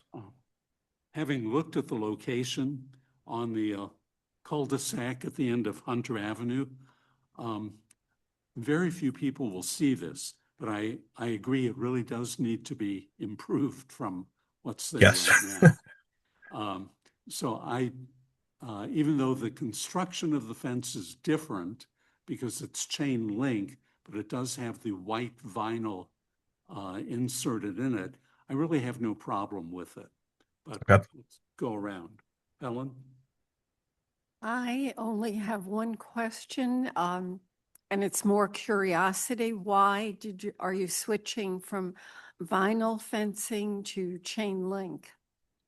It's more durable. The trash truck drivers, when they pull up, they just fling the gates open, and then if it's windy, the gates swing while they're removing the dumpster to empty it. They swing open, and they hit them and they run into them and beat them up, and the plastic vinyl just breaks. It's not durable. The new gate hardware is heavy duty. We're upgrading the hardware to heavy duty commercial use stuff. Okay, that's what I suspected. Yeah. Nothing further. Jim? I'm usually the vinyl police, but this is where I think context is everything, given this specific site. So I think this is a more than adequate solution for this given site. You like the white? I will not be on record saying I'm a fan of any white vinyl, but given the specific site and constraints, I understand this application. Chris? Nothing further. Claire? You're the vinyl police against vinyl? Yes, anytime someone has a vinyl substitute, I'm usually the one arguing to have it I'm pulled with out. you. So. I'm with you. I don't have any questions. I'm fine with everything. Thank you. Susan? No concerns. Okay, any comments from the audience or anyone else online? No, okay. We have a recommendation to approve as submitted. I move that we approve as submitted. Second. All in favor? Aye. Opposed? Okay, and we do have a quorum. Steve, should we maybe take a 5-minute break or something since we're Yes, at 7 o'clock. We will. If 9 Southmore can hold off for a few minutes, there's a break for everyone. lost a couple people I didn't know when Jeff was coming back, and it's like, well, if everyone's going, I can use a bathroom break.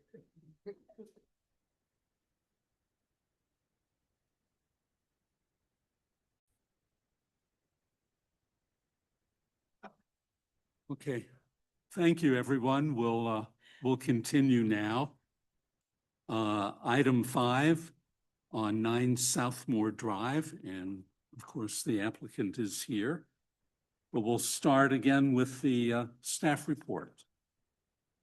Subject property is located on the north side of Southmore Drive, adjacent to the Forest Ridge neighborhood. Property is zoned R1 and is developed with a two-story single-family house. The house has an existing hip roof, which was damaged during the May 2025 tornado. As part of the structure's restoration, the property owners are seeking to redesign the roof to incorporate habitable space. The roof renovation would consist of a gable roof rather than the existing hip roof. The gables would face the side yards, while the roof faces would face the front and rear yards. The front roof face would include dormers. The gables would consist of white cement lap siding. New windows would match existing windows, and as proposed, the project meets the architecture review guidelines. Half stories and the use of siding are common throughout Southmore, and staff are of the opinion the proposal will be compatible with the surrounding area. Staff recommend approval as submitted. Great, thank you. Who's going to speak? I'm Mike Antkowiak, representing the client for Forney Plus. Jane Ann couldn't be here today, so I'm stepping in her place. Have anything to add? I did hear from, just talking here while we were waiting, that we did change the window to all wood instead of a clad wood. I couldn't remember if the drawings actually specified that, but I just wanted to clarify that. But other than, what we've written up and what you've seen, there isn't too much to add. Do you need any clarification on the design or how it came to be, what it consists of, anything like that? Well, I was, until I saw this, were many other roofs damaged like this one in that neighborhood? I don't know. Well, John's here, so. So actually, I think that we have the distinction of being the first home to lose their roof. Like our roof is structurally hilarious. I mean, it's safe to live in right now, but it's wrapped. And the engineer, when we were looking at a repair, was like, absolutely not. This whole thing's coming off, right? So, so I think if you look at the tornado damage map, it looks like a V. If you take it all the way down, we should be the first. I think that completely lost their roof.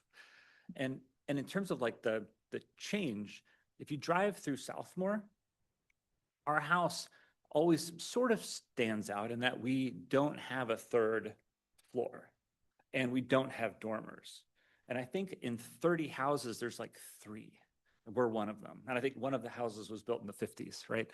And so when we were sort of coming to terms with the fact that we're going to be out of our house for a year and we're going to have to rip everything completely off, the opportunity to make it match the rest of the homes became present. And I think, I don't know, maybe it was part of the grieving process, right?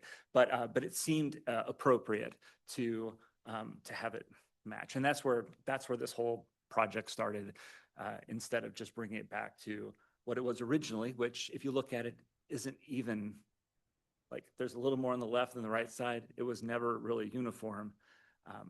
But to make it something that if we were building a new house today and I presented you the top one, you would say, have you considered the bottom one? That would match more appropriately for your neighborhood. Thank you, John. I did have a comment on these two that are on the screen right now.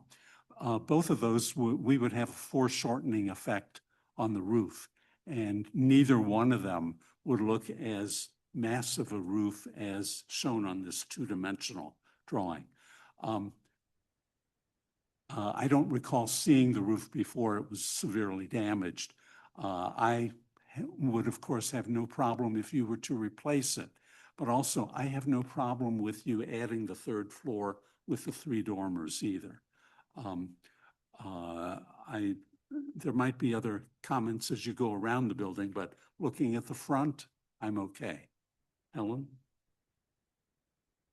I do have a question about the existing that there's a photograph of, and then the existing that there is a drawing of, that front elevation. The door seems to have moved, the front door. Where is the front door? The front door is actually on the left. On the There left. was an addition to the house very early on, when, almost right after it was first built. So if you look at, Is there confusion because Oh, or No, there's the front. the picture shows, the large picture Oh, shows yes. a front door. This is a very peculiar house, and I could go on about peculiarities, but like this is just one of them. So in the center of the house, you would say that's the front door, but you would be wrong because there is nothing when you go inside that would actually make it so. The way that the floorboards work, there's no like coat place to hang your coat. That is like the middle. You'd walk into the middle of the living room. It's very bizarre. It is a side entrance home. To the left, that is the main entrance that has the closet and all of that. It is one of the many things that makes me scratch my head and think, I wouldn't have built it like that. But, no. Oh, and then that drawing, we're missing a. Yes, in the rendering, yes, we're in the event to save time on modeling all this in 3D, we omitted certain aspects of the 3D model. So yes, the front entrance does remain. All the existing trim does remain, the archways, the stone. Yeah, we're not tearing off the facade. Thank goodness. Okay, so you're not changing the front No. door. Yeah. Just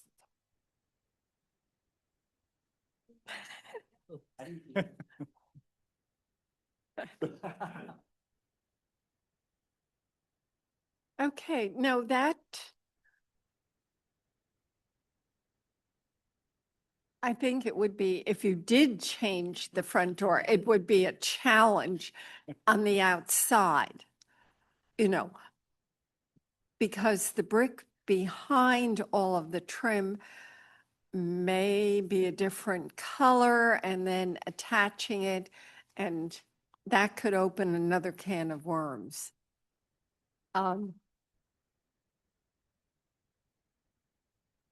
My other question is, what is, well, on your right elevation, which shows prominently here, what is the cantilever dimensionally? 2 feet, 10? It projects out 5 feet. I 5 feet. think we do show that on the plan.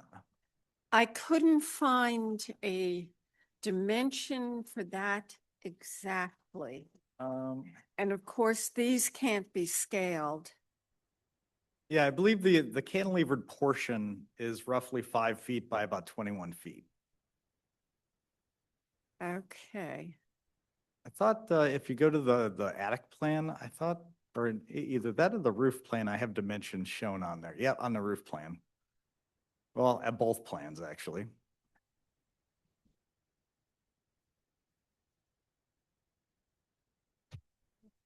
Okay. So the dashed line represents the area that's Oh, okay. the overhang. So 5 feet, it's roughly 6 feet. Yeah, including overhang. the overhang, yeah, including, the additional overhang from the gable end.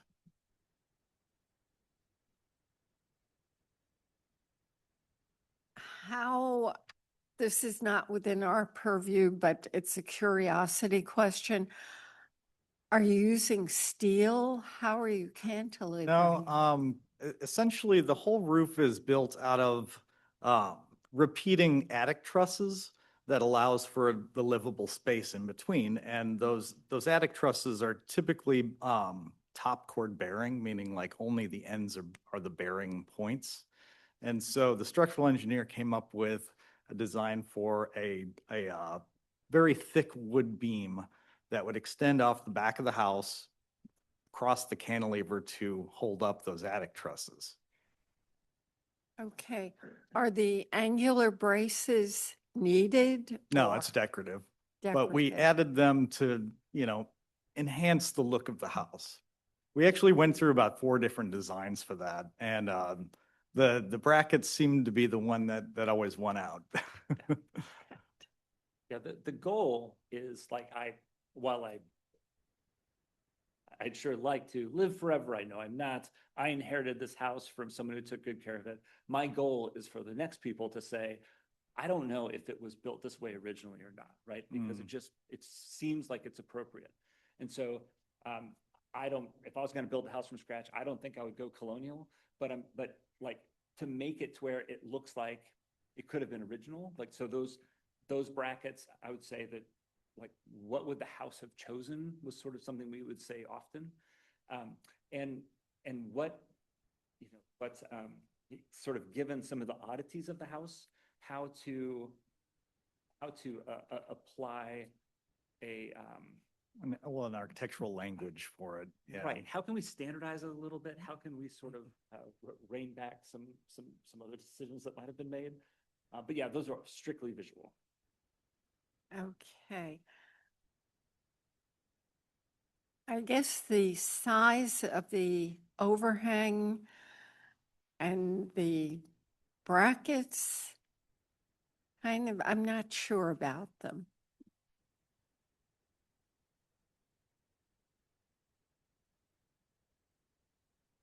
Jim? Yeah, I think overall, I think this is a very unique situation because I don't think this is a project you probably would have undertook had you not lost your roof. So given that you lost your roof, what is proposed seems to fit in the neighborhood. Well, I think like Helen, I actually do have some concerns about the bracket, but with them being in the back of the house, I was willing to judging that being that they wouldn't be visible from the street, it was something I was willing to let go a little bit. I will say too, typically,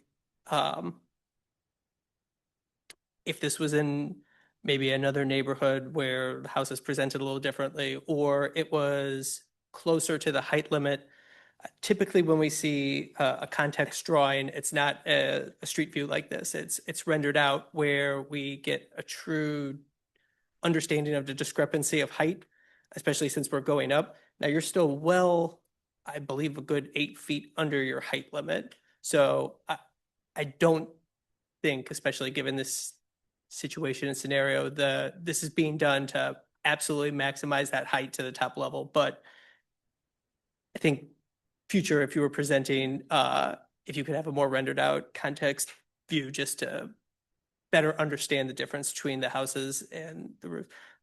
But I like especially that you showed 14 Southmore as a contextual reference for the neighborhood and showing how it will fit in. And I think a lot of effort was put in to make it fit into the neighborhood. So I appreciate all that. Chris? I'm of two minds on this. I think from the front, I think it looks really nice and it looks very matching with what is in the neighborhood there. I agree with that. I really don't like it from that right side. It feels like a house was uprooted and I think the scale is just off on it. Feels like a house was plotted down on top of a house. And I think the thing that's most doing that for me is just this big expanse of just this big triangle and this big expanse of white there. But it's on the side of the house. So, and I'm not a fan of the brackets as well. They just seem a little off-putting. So it really is hard because from the front, I think it's just beautiful. And then if I were to walk around to the side, I would wonder again, I'd think this is quirky. Why was this decision, this choice made? I believe this house had a slate roof on it beforehand. Is that correct? When you had it before the tornado? No, it was, well, I've owned it for about 14 years and it's always been, Okay. but at some point, I'm sure. it probably- Yeah, it did. I'm sure originally then, but it was not. So prior to the tornado, it was shingles. Always shingle since we've had. Okay, okay. That was a concern. I didn't want to see this because it looks like more of the roof is going to be seen. I agree with that there's going to be a foreshadowing when we're looking at it from farther back. So I'm not as concerned with that. I just wish there was some other treatment of the right side that wouldn't be so jarring, but I don't have an answer to that. And it's certainly not enough for me to say that, not to approve it. Because I certainly do appreciate what you have done with the front of the house, and I understand the novel concerns in this case. And in some cases, you're making lemonade out of lemons out of a bad situation here. You're coming up with something that's going to be more usable. So I respect that. Yeah. Blair? Really, my only thing now that I misread these with the door situation is now I really like the casework having been removed from the front of it. You know, knowing that that is not a door, because yeah, that's totally confusing when you pull up. So, no, I actually like what you're doing. I mean, yes, architecture aside, I think that, you know, everything works really nicely. So I approve. Jeff? I'm really struggling with the right side of the house. And I think the existing house is having a tough time holding up your addition. It's the gable shape that's been placed on top of the house just creates some unfortunate situations, I think, including the big exposed white surface and the fact that, yeah, you have to do something with the overhang, but I wish that something was not having the overhang to begin with. I wish it was still somehow a hipped roof, not a gabled roof. Because as I look at your existing pictures on AO.2, I mean, I'm seeing a lot of gable roofs. There are some, I suppose. I see the reference to 14 Southmore, but certainly the house next door and a portion of the other house to the left have hipped roofs. And it's interesting to hear your comments about trying to make it fit in the neighborhood more. It feels like it's fitting in the neighborhood a little less, just by its shape. I agree that the gables work better with the neighborhood, but I think you could still do a new roof shape that had gables on it. I just think the fact that it's a large, I'm not gables, dormers. I think the fact that it's a large gabled roof set on a house that maybe was meant to have a hip roof is where some of us are struggling with it a bit. And you even admitted you're struggling a little bit with that one side of what to do with it, what to do with that big overhang. I wish it wasn't there, if possible. Now, if you complied with all the requirements, all the ordinances, I'm kind of in the same boat. We probably can't disapprove it, but I wish it wasn't quite doing what it's doing, especially on that side elevation. That's my thought. Susan?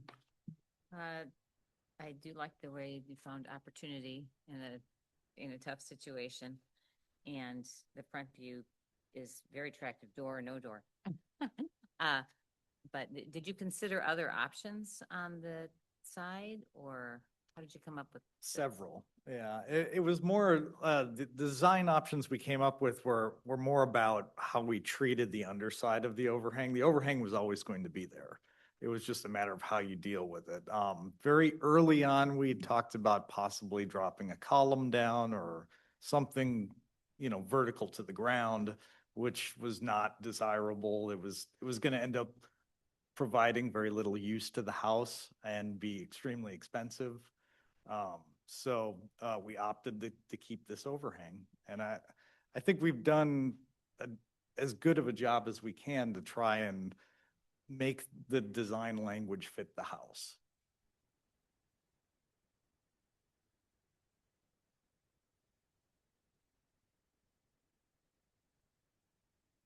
Any comments from the audience that's left? Anything online?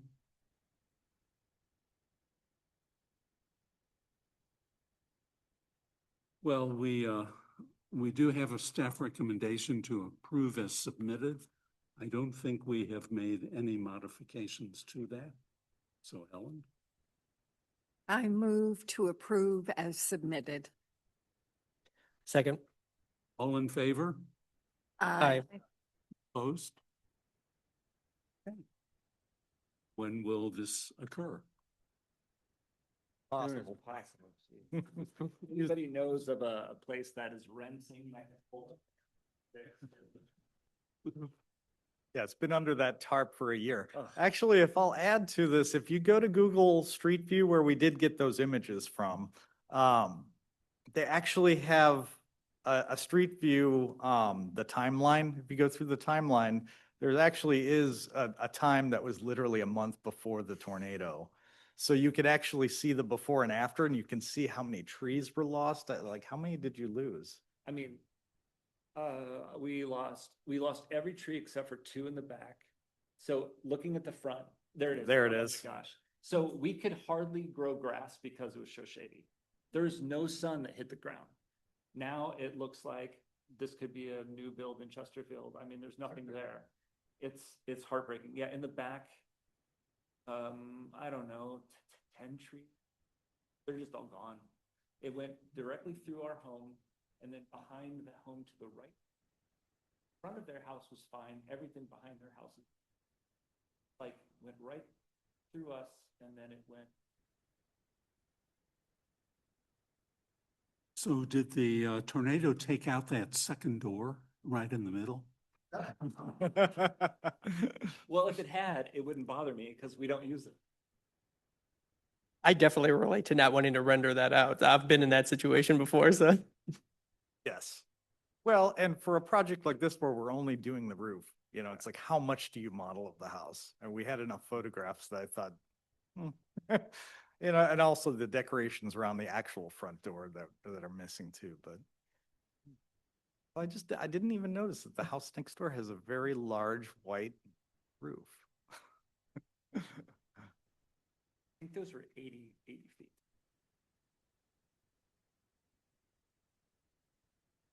Well, we're sorry that you lost so many trees. That really is distressing to see this picture. But hopefully you'll be back in the house with a roof. Thank you, guys. Good luck with it. We've voted on it, so we're okay. Thank you. Okay.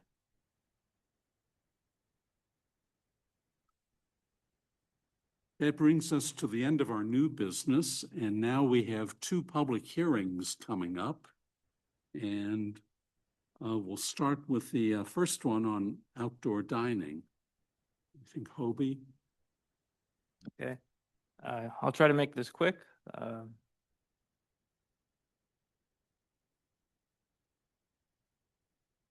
Sure, thanks.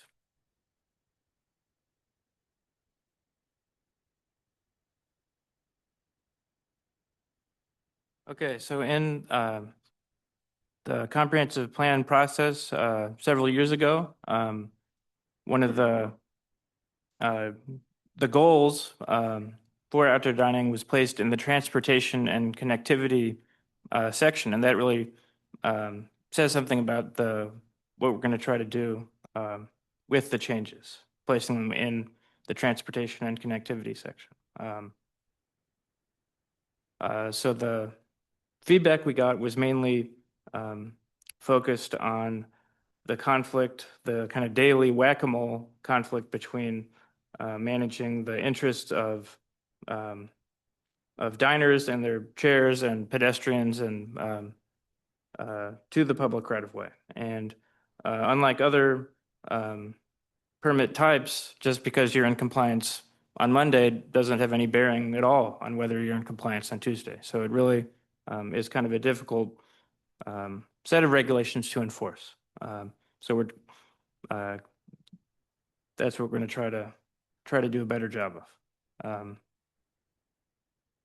So the current process, outdoor dining permits are required for every restaurant that has outdoor dining, whether that's on completely private property, completely public property, or a mix of the two. And it really focuses more on the aesthetics of the furniture, of the tables and chairs.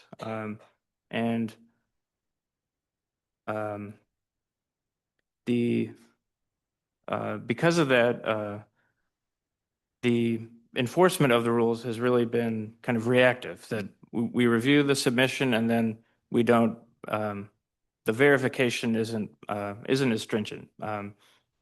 We issue the permit, and then if there are issues, then we address them then. And a lot of the reviews is spent on the aesthetics. And so the goal is to kind of change that process and make sure that that the required pedestrian route through the public right of way is respected every day, day in and day out.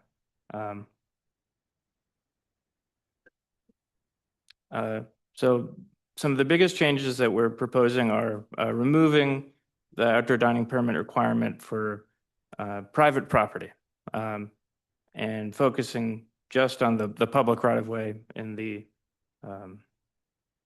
sidewalk, because it doesn't really make sense that we'd regulate Crushed Red's outdoor dining area the same way that we would the seating in front of the Seven Gables Inn, because they're pretty different situations. So by regulating outdoor dining on private property through the conditional use permit that every restaurant is required to have, that would streamline the process, make it easier for restaurants in that situation. It would free up staff time to focus on the public right of way. And if a restaurant that has an already issued conditional use permit wants to add outdoor dining, we could amend that CUP administratively at City Hall and review against the regulations then, as opposed to getting the outdoor dining permit process the way it is now. So another change is shifting from either 1 or 2 year permit lengths and moving to just a purely seasonal approach, so that, you know, it's spring happens, it's time to renew your permit. You don't have to remember, oh, last year did I do it for 1 year or 2 years? It's just something that happens in a standardized way for everybody. Yes. Sorry. Question for you. Is there an end time for these? Like if the renewal is seasonal, is there guidelines that say that you can only open here and you have to, remove all of those everything off in October? So the rules, it's allowed year long. There isn't a date that you have to close up shop, or, once the weather hits 50 degrees for 3 straight days or anything like that. It's just it's allowed year long. Okay. So in essence, it would be from, if you decide that the renewal seasonal date is March 1st, then Right. it would go from March 1st until February 29th, 28th, whichever. That would be the period, the permit period. Exactly. Okay. Also, on that slide, when you say removing the permit requirement for private property, would that mean that they could put whatever type furniture they want on their private property? So the same regulations would be more when we would review it. We'd review it as part of the CUP when the restaurant opened, or if they opened and then the next year wanted to add outdoor dining, we'd amend that CUP to hold them to those standards. Currently, I believe we don't allow the molded plastic chairs and tables. That's right. But would that be allowed on the private property? The same material recommendations would apply to both. It would just be a question of what was enforcing those rules, the CUP or the outdoor dining permit. So then, to answer my question, the answer is no. Correct. Yeah, we haven't changed that. So the language in the text that Hobie, the text amendment that he drafted for materials, furniture and umbrella rules, all of that, nothing is changing there. Okay. So it applies to everything. The only thing that changes is the procedures section, where then Hobie identifies that an outdoor dining light permit type is required for the public property side. Yeah.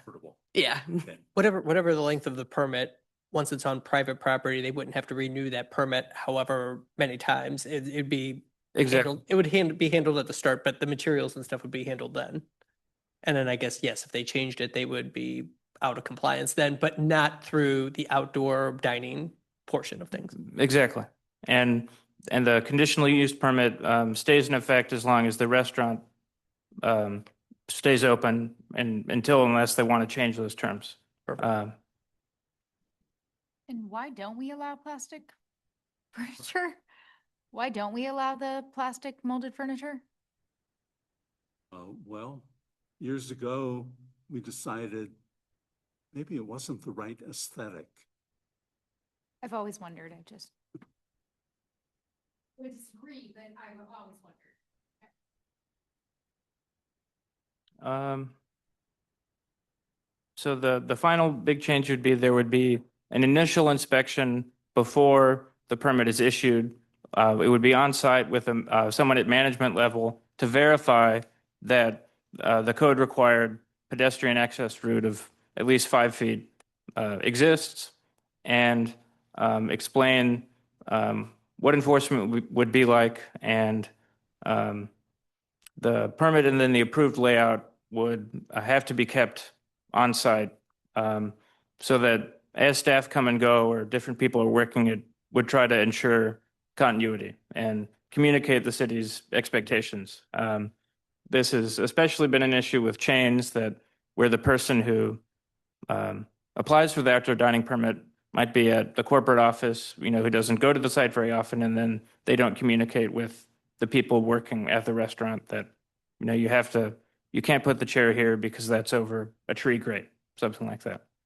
So this is kind of, the changes are to keep everybody on the same page through the whole season. And one of our inspectors and I came up with kind of a door hanger violation notice saying what they did wrong and how to fix it, and how to get a hold of us to work with them. So the whole idea is to kind of streamline things for both restaurants, city staff, and pedestrians to ensure that everybody's on the same page.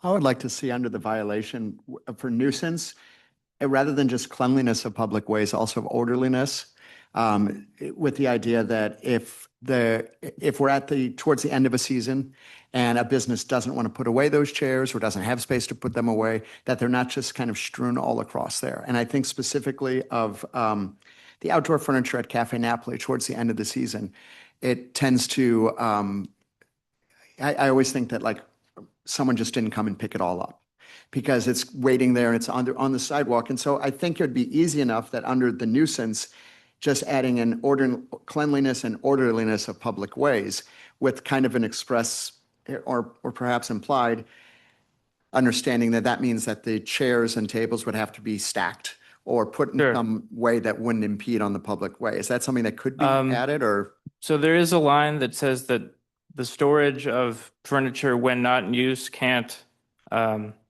impede upon the 5 feet pedestrian route. So if, I think in most cases, that would cover that issue. Okay, great. Chris, I think in this case, I think Cafe Napoli's outdoor dining would probably be considered private property because it doesn't come onto the sidewalk. It's all on the footprint.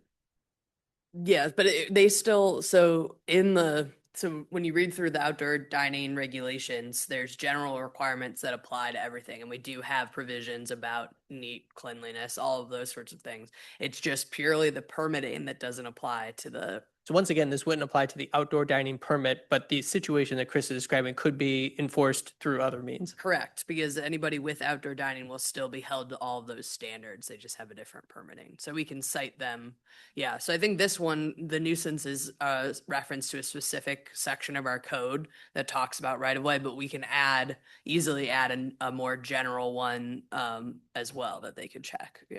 Well, I'm looking at the violation notice. I really appreciate all your attention to creating as a dog walker, actually. I've experienced many restaurants that don't leave anywhere near a 5-foot path through. So we will have approved a plan that shows the correct path. When your inspector or some member of the public arrives and that path doesn't exist, they haven't put the tables where they said they were going to. Is there a box on here that gets checked that says you haven't complied? You haven't complied with the The plan that you submitted? I guess the inspector would then, probably take a picture with a tape measure saying, you said that you would have at least 5 feet here. This shows 3.5 feet. That violates the terms of your permit. I just didn't know if the violation should say, hey, your layout is not in compliance in some way. So, thanks. Can I ask, in studying this, because clearly you talk to the inspectors, I know in places like New York, there's people who are purposely cheating the line of where they can because that they're gaining extra revenue. Is it the city's experience that people are like habitually taking more space than they're allowed to be able to get more seats out there? Or is it more, does it strike you that it's more of just like an accident? I think it's probably a little of both. You just, if every day you took an extra inch, after a little while, you'd be taking up the whole sidewalk. So I think that happens, and I think it happens a lot, and that's kind of what we're trying to crack down on. So everybody's on the same page, even if they have the desire to take the whole sidewalk, they know that they shouldn't. I've noticed customers pulling tables away from the building wall, which then could go over the limit. It's not always the proprietor. Sometimes it's us. Totally. I'm thinking of several different scenarios, but I also just didn't, I was curious what the city's experience was, because I could very much see, especially the way this is worded, that there's just genuine confusion and people are just trying to make a living. I could also see, especially when it's nice out, a lot of these buildings can substantially get a lot more people in the door, and that's can be the difference between making it and not making it, especially if you've got a great patio space. I think it is important, as long as we enforce that. And I think of ADA compliance, somebody who's really having difficulty with accessibility, as well as the rest of us walking and everything else. But I think it's really important that we make sure. I don't know if it can impact their application for the following year if there's a series of violations. Did you keep that record to come back and say, I'm not so sure we're approving you again? Right. There is a section that says that if you have 3 or more violations in the same year, your permit can be revoked. So that's not changing. And previous to this rewriting, I'll show you what I don't know about our existing codes. Was there a clear requirement to leave a 5-foot pathway through? There was, but there was kind of confusing language about absolute minimum 3 feet, at least 4 feet recommended, but not required. And then as the standards change, there's no grandfathering in. But so we tried to make it less confusing so that maybe busy people can read it once and know exactly what they need to do. Sure, because I'm all for al fresco dining. I like the look of it, but I think they have to recognize that people need to get through too. Right. I mean, sometimes I've walked through those situations, and it's sort of you get one of these looks like, well, what are you doing cutting through here? This is our dining space. Well, not really. It's a little backwards. It's public. It's the sidewalk. So, thanks. Anything else, Hobie? Nothing else from me. Okay. Any other comments? I'll just say I think the basically bringing the meeting to the beginning of it, I forgot exactly how it's worded here, but kind of to set clear expectations from the beginning. I think that will separate the people who are well-meaning from the people who are trying to cheat the system, and then hopefully the enforcement system will weed its way out. But I think it's written very clearly, and I think it's a great way to kind of balance the needs of pedestrians and businesses by setting clear expectations that everyone knows what to follow. And also, I think the communication process is being improved. And I think that's vitally important. So, good work. We do have a recommendation to approve it and send it on to the city council. I move to recommend approval of the proposed text amendment to the city council. Second. All in favor? Aye. Okay.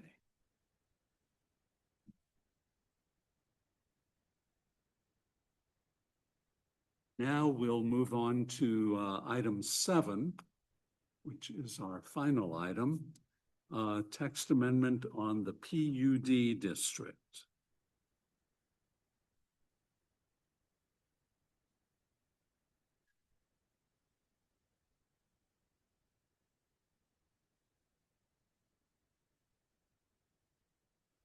Okay.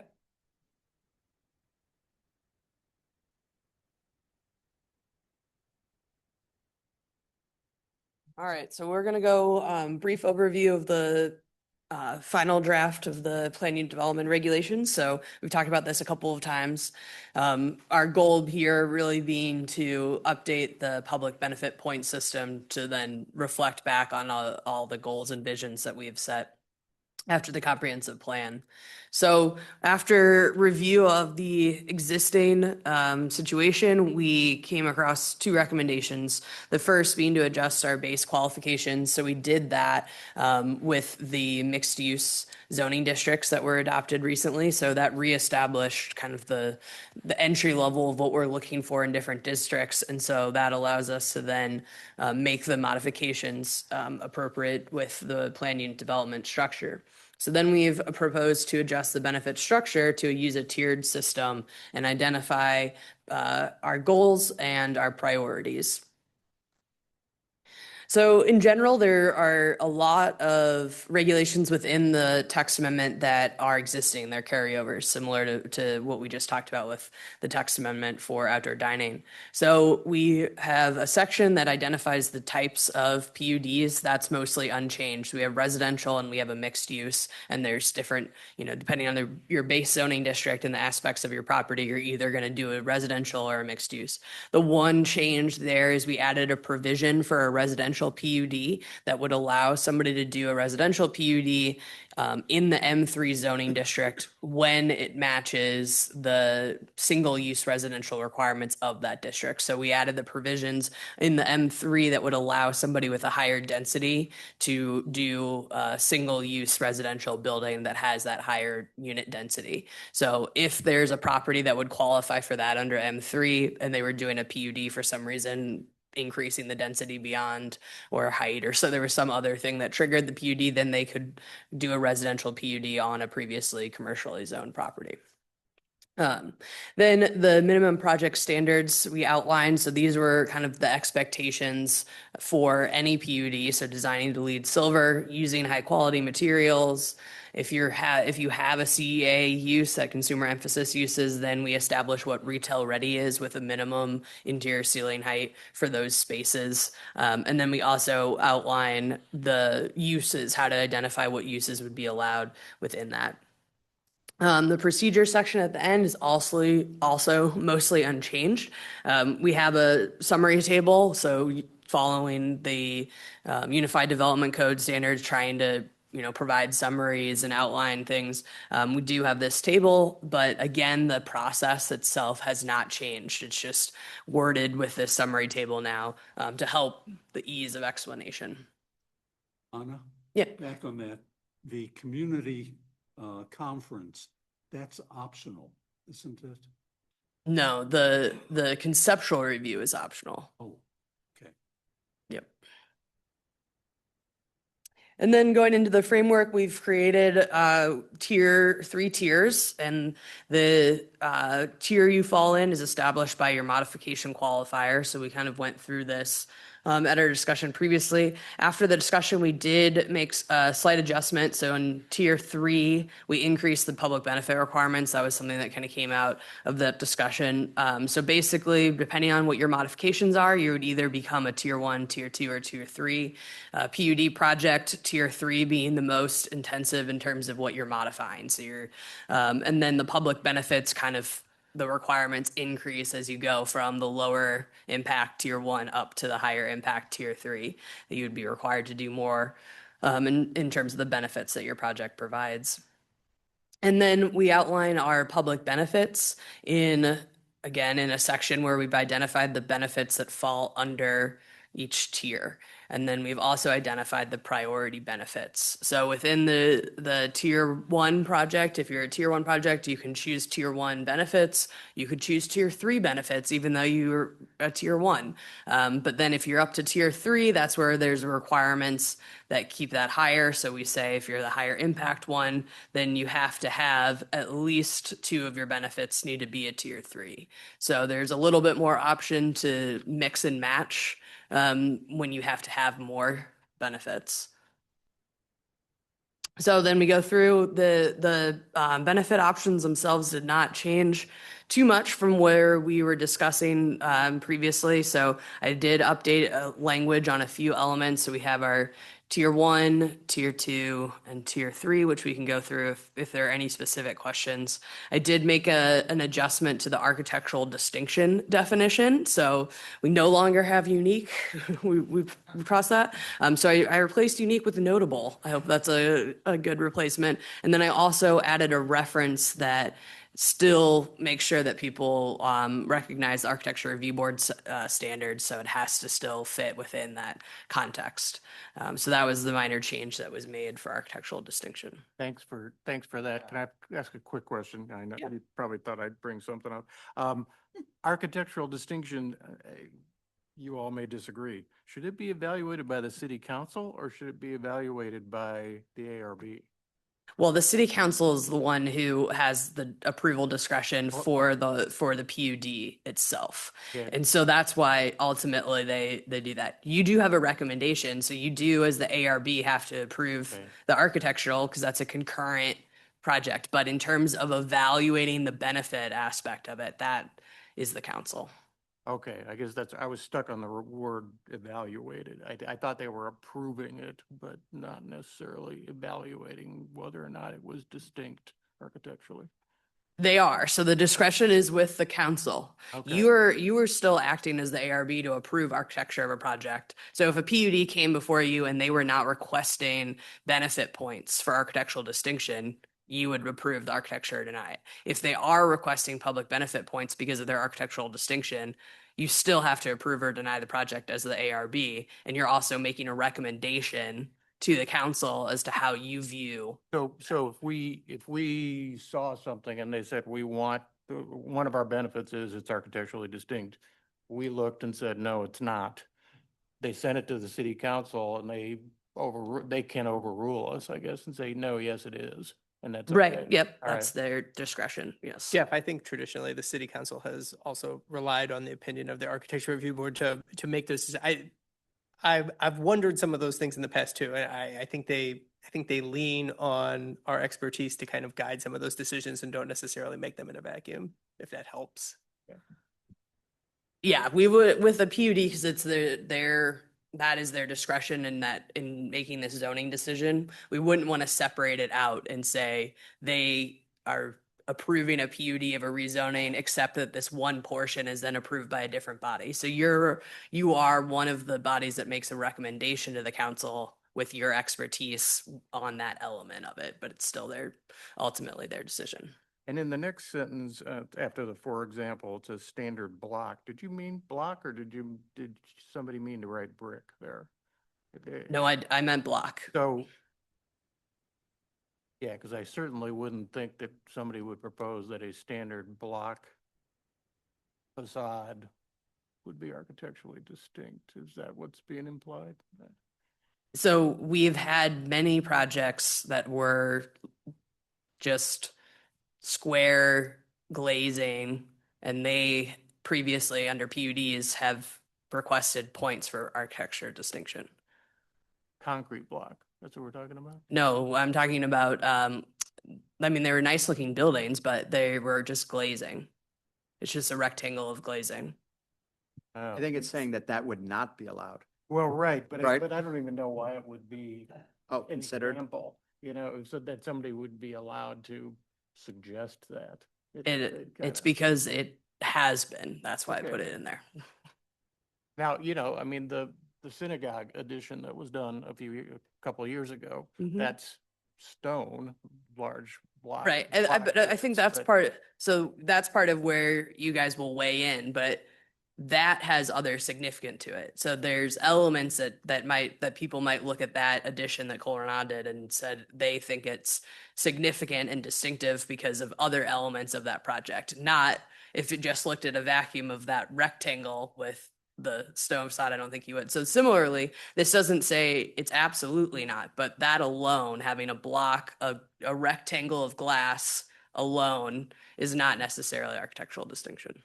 Oh, okay, so you, standard block massing, okay, you don't mean, yes. Yeah, see, this is only in reference to massing, it's not in reference to the material. Correct. Okay, thank you, that's the part I was missing. Yeah. Yeah. Okay. And then, so this is the summary, and we can talk about any other elements. We did send out the draft to anyone who is a property owner, developer, designer who has worked on a PUD in the past in Clayton or has been associated with a potential PUD or anything else of that nature, and asked them for comments. We didn't get a lot of comments back. I know we have one person who did engage is in the audience, and we did exchange some emails, and then there was one other developer who made some recommendations. But other than that, we didn't really hear back from anyone. All right. Yeah, very good job. I think it will clarify it hopefully for everyone, especially the development community as we go forward. Make it easier on the staff and all the regulatory boards also at the same time. So very good job.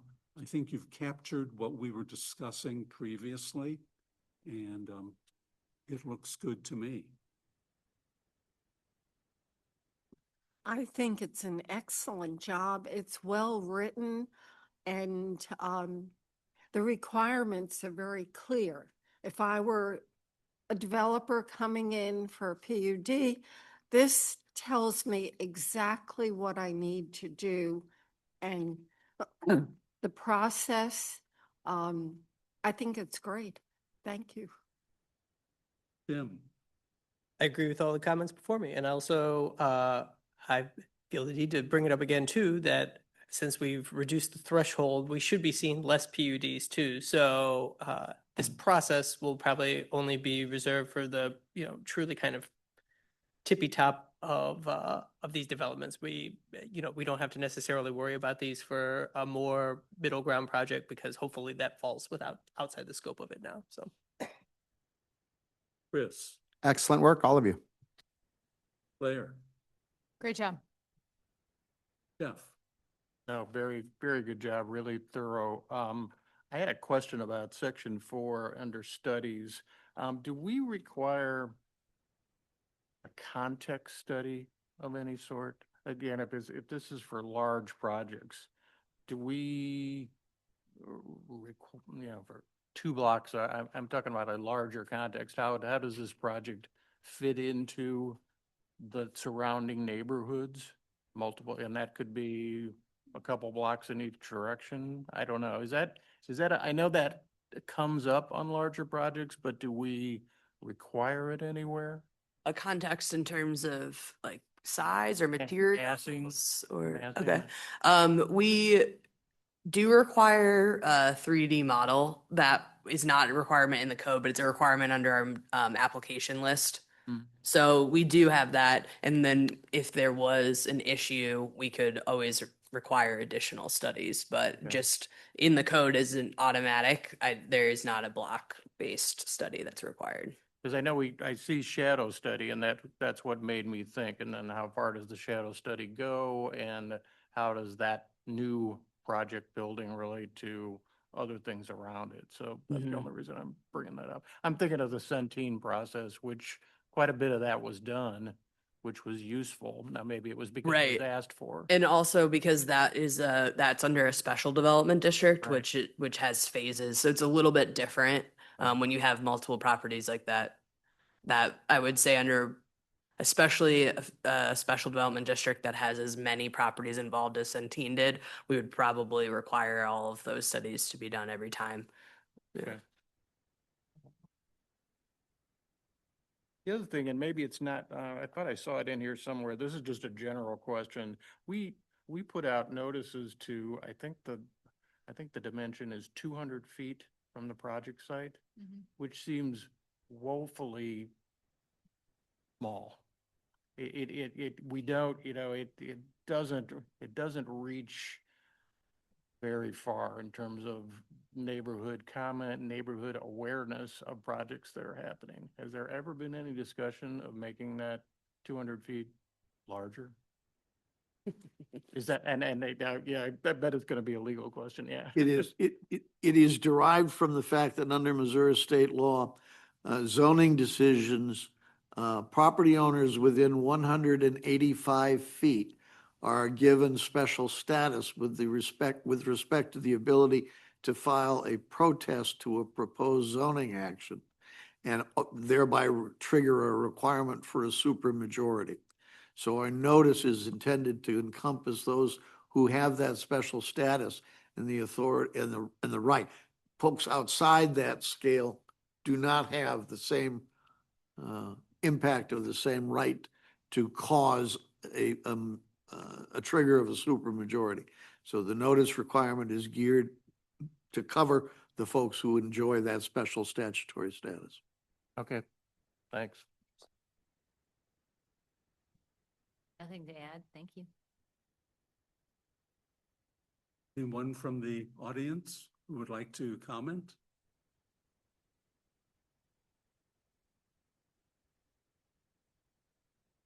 Welcome back. My name is Joel Montgomery. I'm a commercial property owner in the city of Clayton. First of all, thank you all for your time that you come and do this as regularly as you do and spend your time serving the city is commendable. I appreciate your hard work and staff's hard work to put this new PUD language forward. And I do think clarity can be very helpful and should help us evaluate what the opportunities are, the challenges might be. The one concern I have is that the plan might present some feasibility challenges. It's hard to say without quantifying the cost of some of these public benefits. And that's hard to do in the abstract. I've tried to do that and I really couldn't quite figure out exactly what kind of impact this has on the budget and as a result, the pro forma. And what the concern is that what is meant for good and what could work for good in some circumstances might end up working for bad and might create some really serious disadvantages for a particular property or properties and ultimately for the city. And that's because as developers, we're competing for capital and capital's looking for opportunity to generate return, obviously. And to the extent that there are public benefits that require additional items in the budget, if the budget can't be made to attract that capital, the project doesn't get off the ground. And I'd hate to see this kind of become a situation where we're hoisted on our own petard. We've created this thing, but it can't be used to accommodate perhaps some opportunities that might be great for the city. Because of that, I thought perhaps there could be more flexibility built into the plan to help avoid the problems of creating some serious feasibility hurdles. And I also think that flexibility could help the city because a list of public benefits today that might be helpful and good in the mind of the council might not be good tomorrow. And could there be a need? Now, obviously, you can go through an amendment, but could there be some flexibility built in so that that wouldn't necessarily be a process that you would have to undertake in order to make some adjustments to what you want to accomplish as well? examples of flexibility, well, you did, I noticed in reading of the language, you did have in here some language in paragraph 2 where you could trade out a public benefit for maybe something else that's not on the list that's brought forward by a developer and set in exchange or in lieu of one of the public benefits that's in the table. And I think that's a good example of flexibility. You allow that one time, I would maybe suggest you consider allowing it more than once.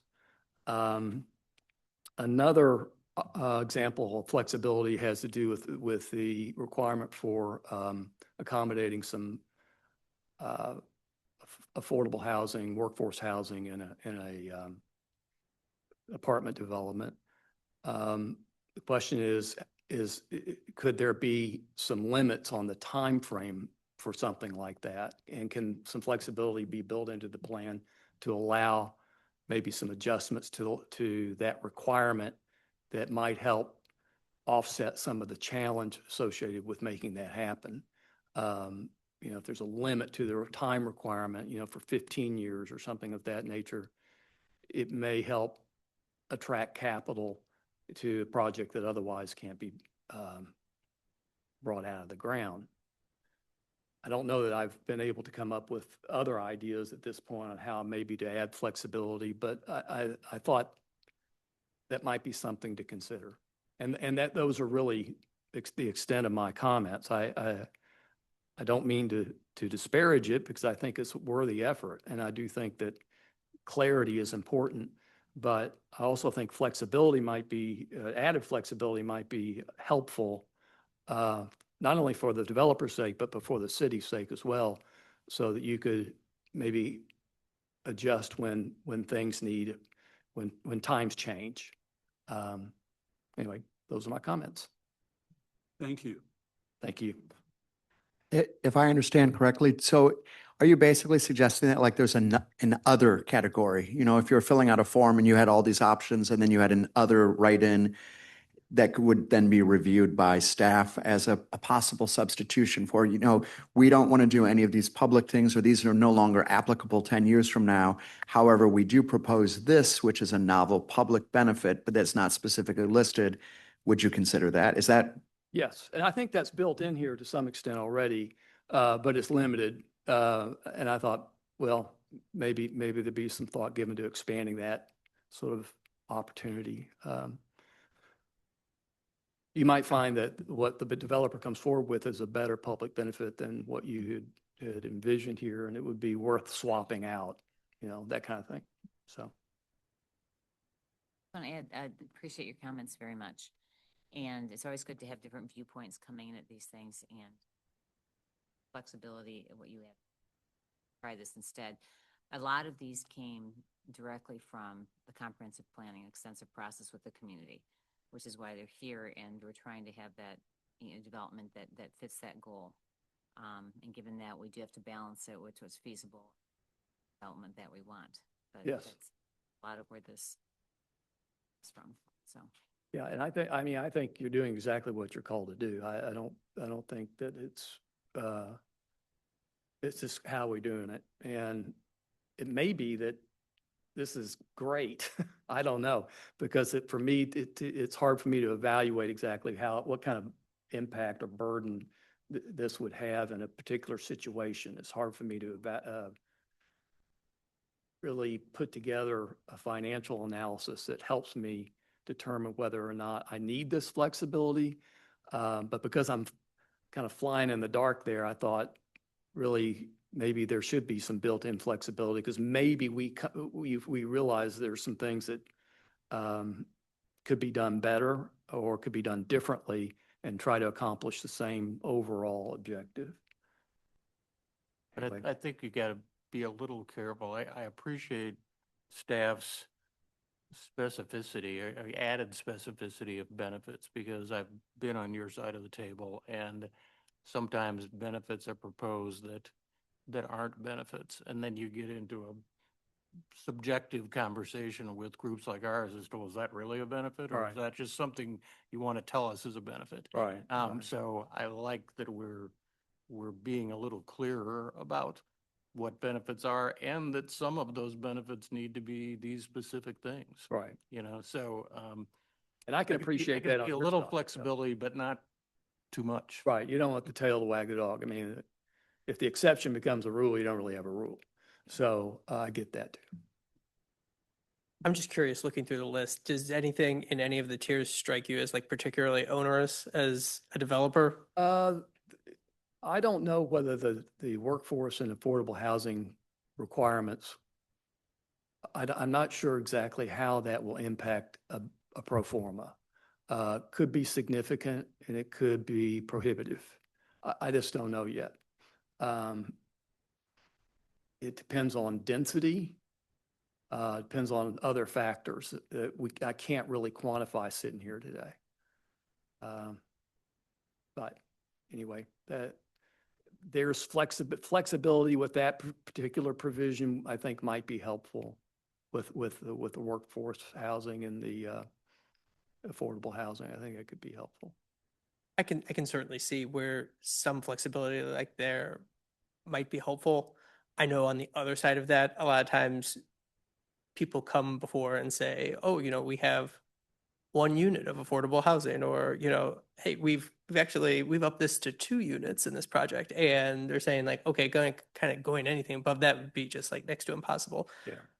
So I think it's important to at least set a threshold that has an impact that's not just superficial. I certainly understand from a financing perspective, every dollar that you can bring into the project is going to help you get it financed. But at the same time, when weighing that, if those limits are set too low, I think we've seen traditionally people will put that at just 1 or 2 units. Right. Yeah, and I'll just I understand your perspective, and why pushing that would be important. It could mean that you accomplish your goal, the developer has every chance to accommodate it, but it could mean there are projects that can't get off the ground. Housing That also wouldn't have to be something that's taken from that tier. That's just an Right. option. There's You're right. plenty of other options in that tier as well. Yeah, but if I had some flexibility, I might like to add or provide some sort of public benefit that isn't necessarily already identified, and the city might actually think it's a better option. Now, you have allowed that to some extent. Yeah, we allow that for 1, and I do want to make it that affordable housing is you only have to meet that requirement if you choose that as a benefit. Right. So you could build a multifamily building that doesn't have any affordable housing under the PUD. So yeah. And something I thought you might bring up, I just don't know from previous projects. Have we built PUDs with 50% of the parking being EV charging? Have we done that? That seems to me like a high bar if I'm standing next to him. Yeah, I think the closest would be the Forsythia condos. I know they did a couple of EV charging and conduit for everything. They ran conduit. Yeah. They are not providing it. It isn't a charge. I'm working on the project. And they are providing it if it is requested for 50%. So 1 of your 2 spots can have it. But it is an extreme charge. Yeah, because that jump from being tier 1 being 10% to tier 2 being 50%. I mean, if you were doing 150 parking spaces in a project, 75 of them are going to have EV chargers. Yeah. That's probably that's a line in your pro forma for sure. And I think residential code, you have to wire for it now, but you don't have to necessarily provide the full charger. But it is also an power issue too.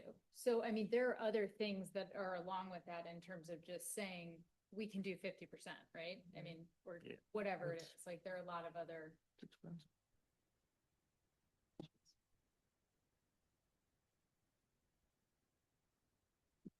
Thank you for your comment. Thank you. I appreciate it.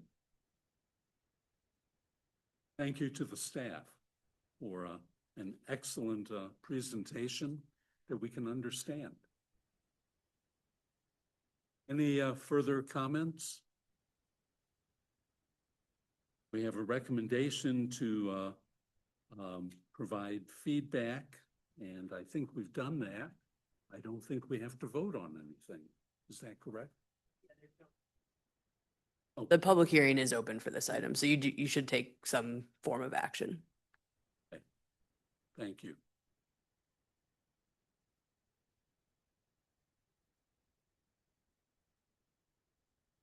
Was that a hand up? There's no hands up. No.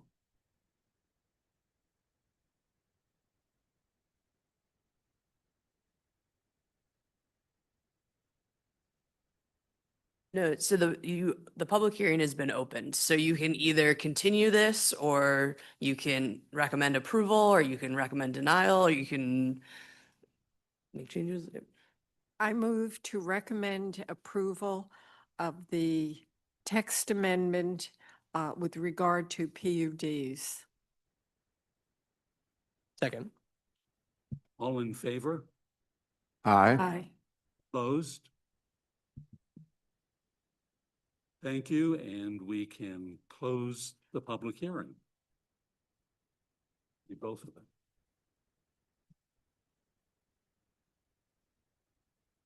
That brings us to the end. Jeff, any comments? Nothing else. Thank you. Blair? Chris? We were wondering what the developer's name was that just had presented. Do anyone know who that developer? Joel Montgomery. Oh, Montgomery. No, thank you all again. Jim?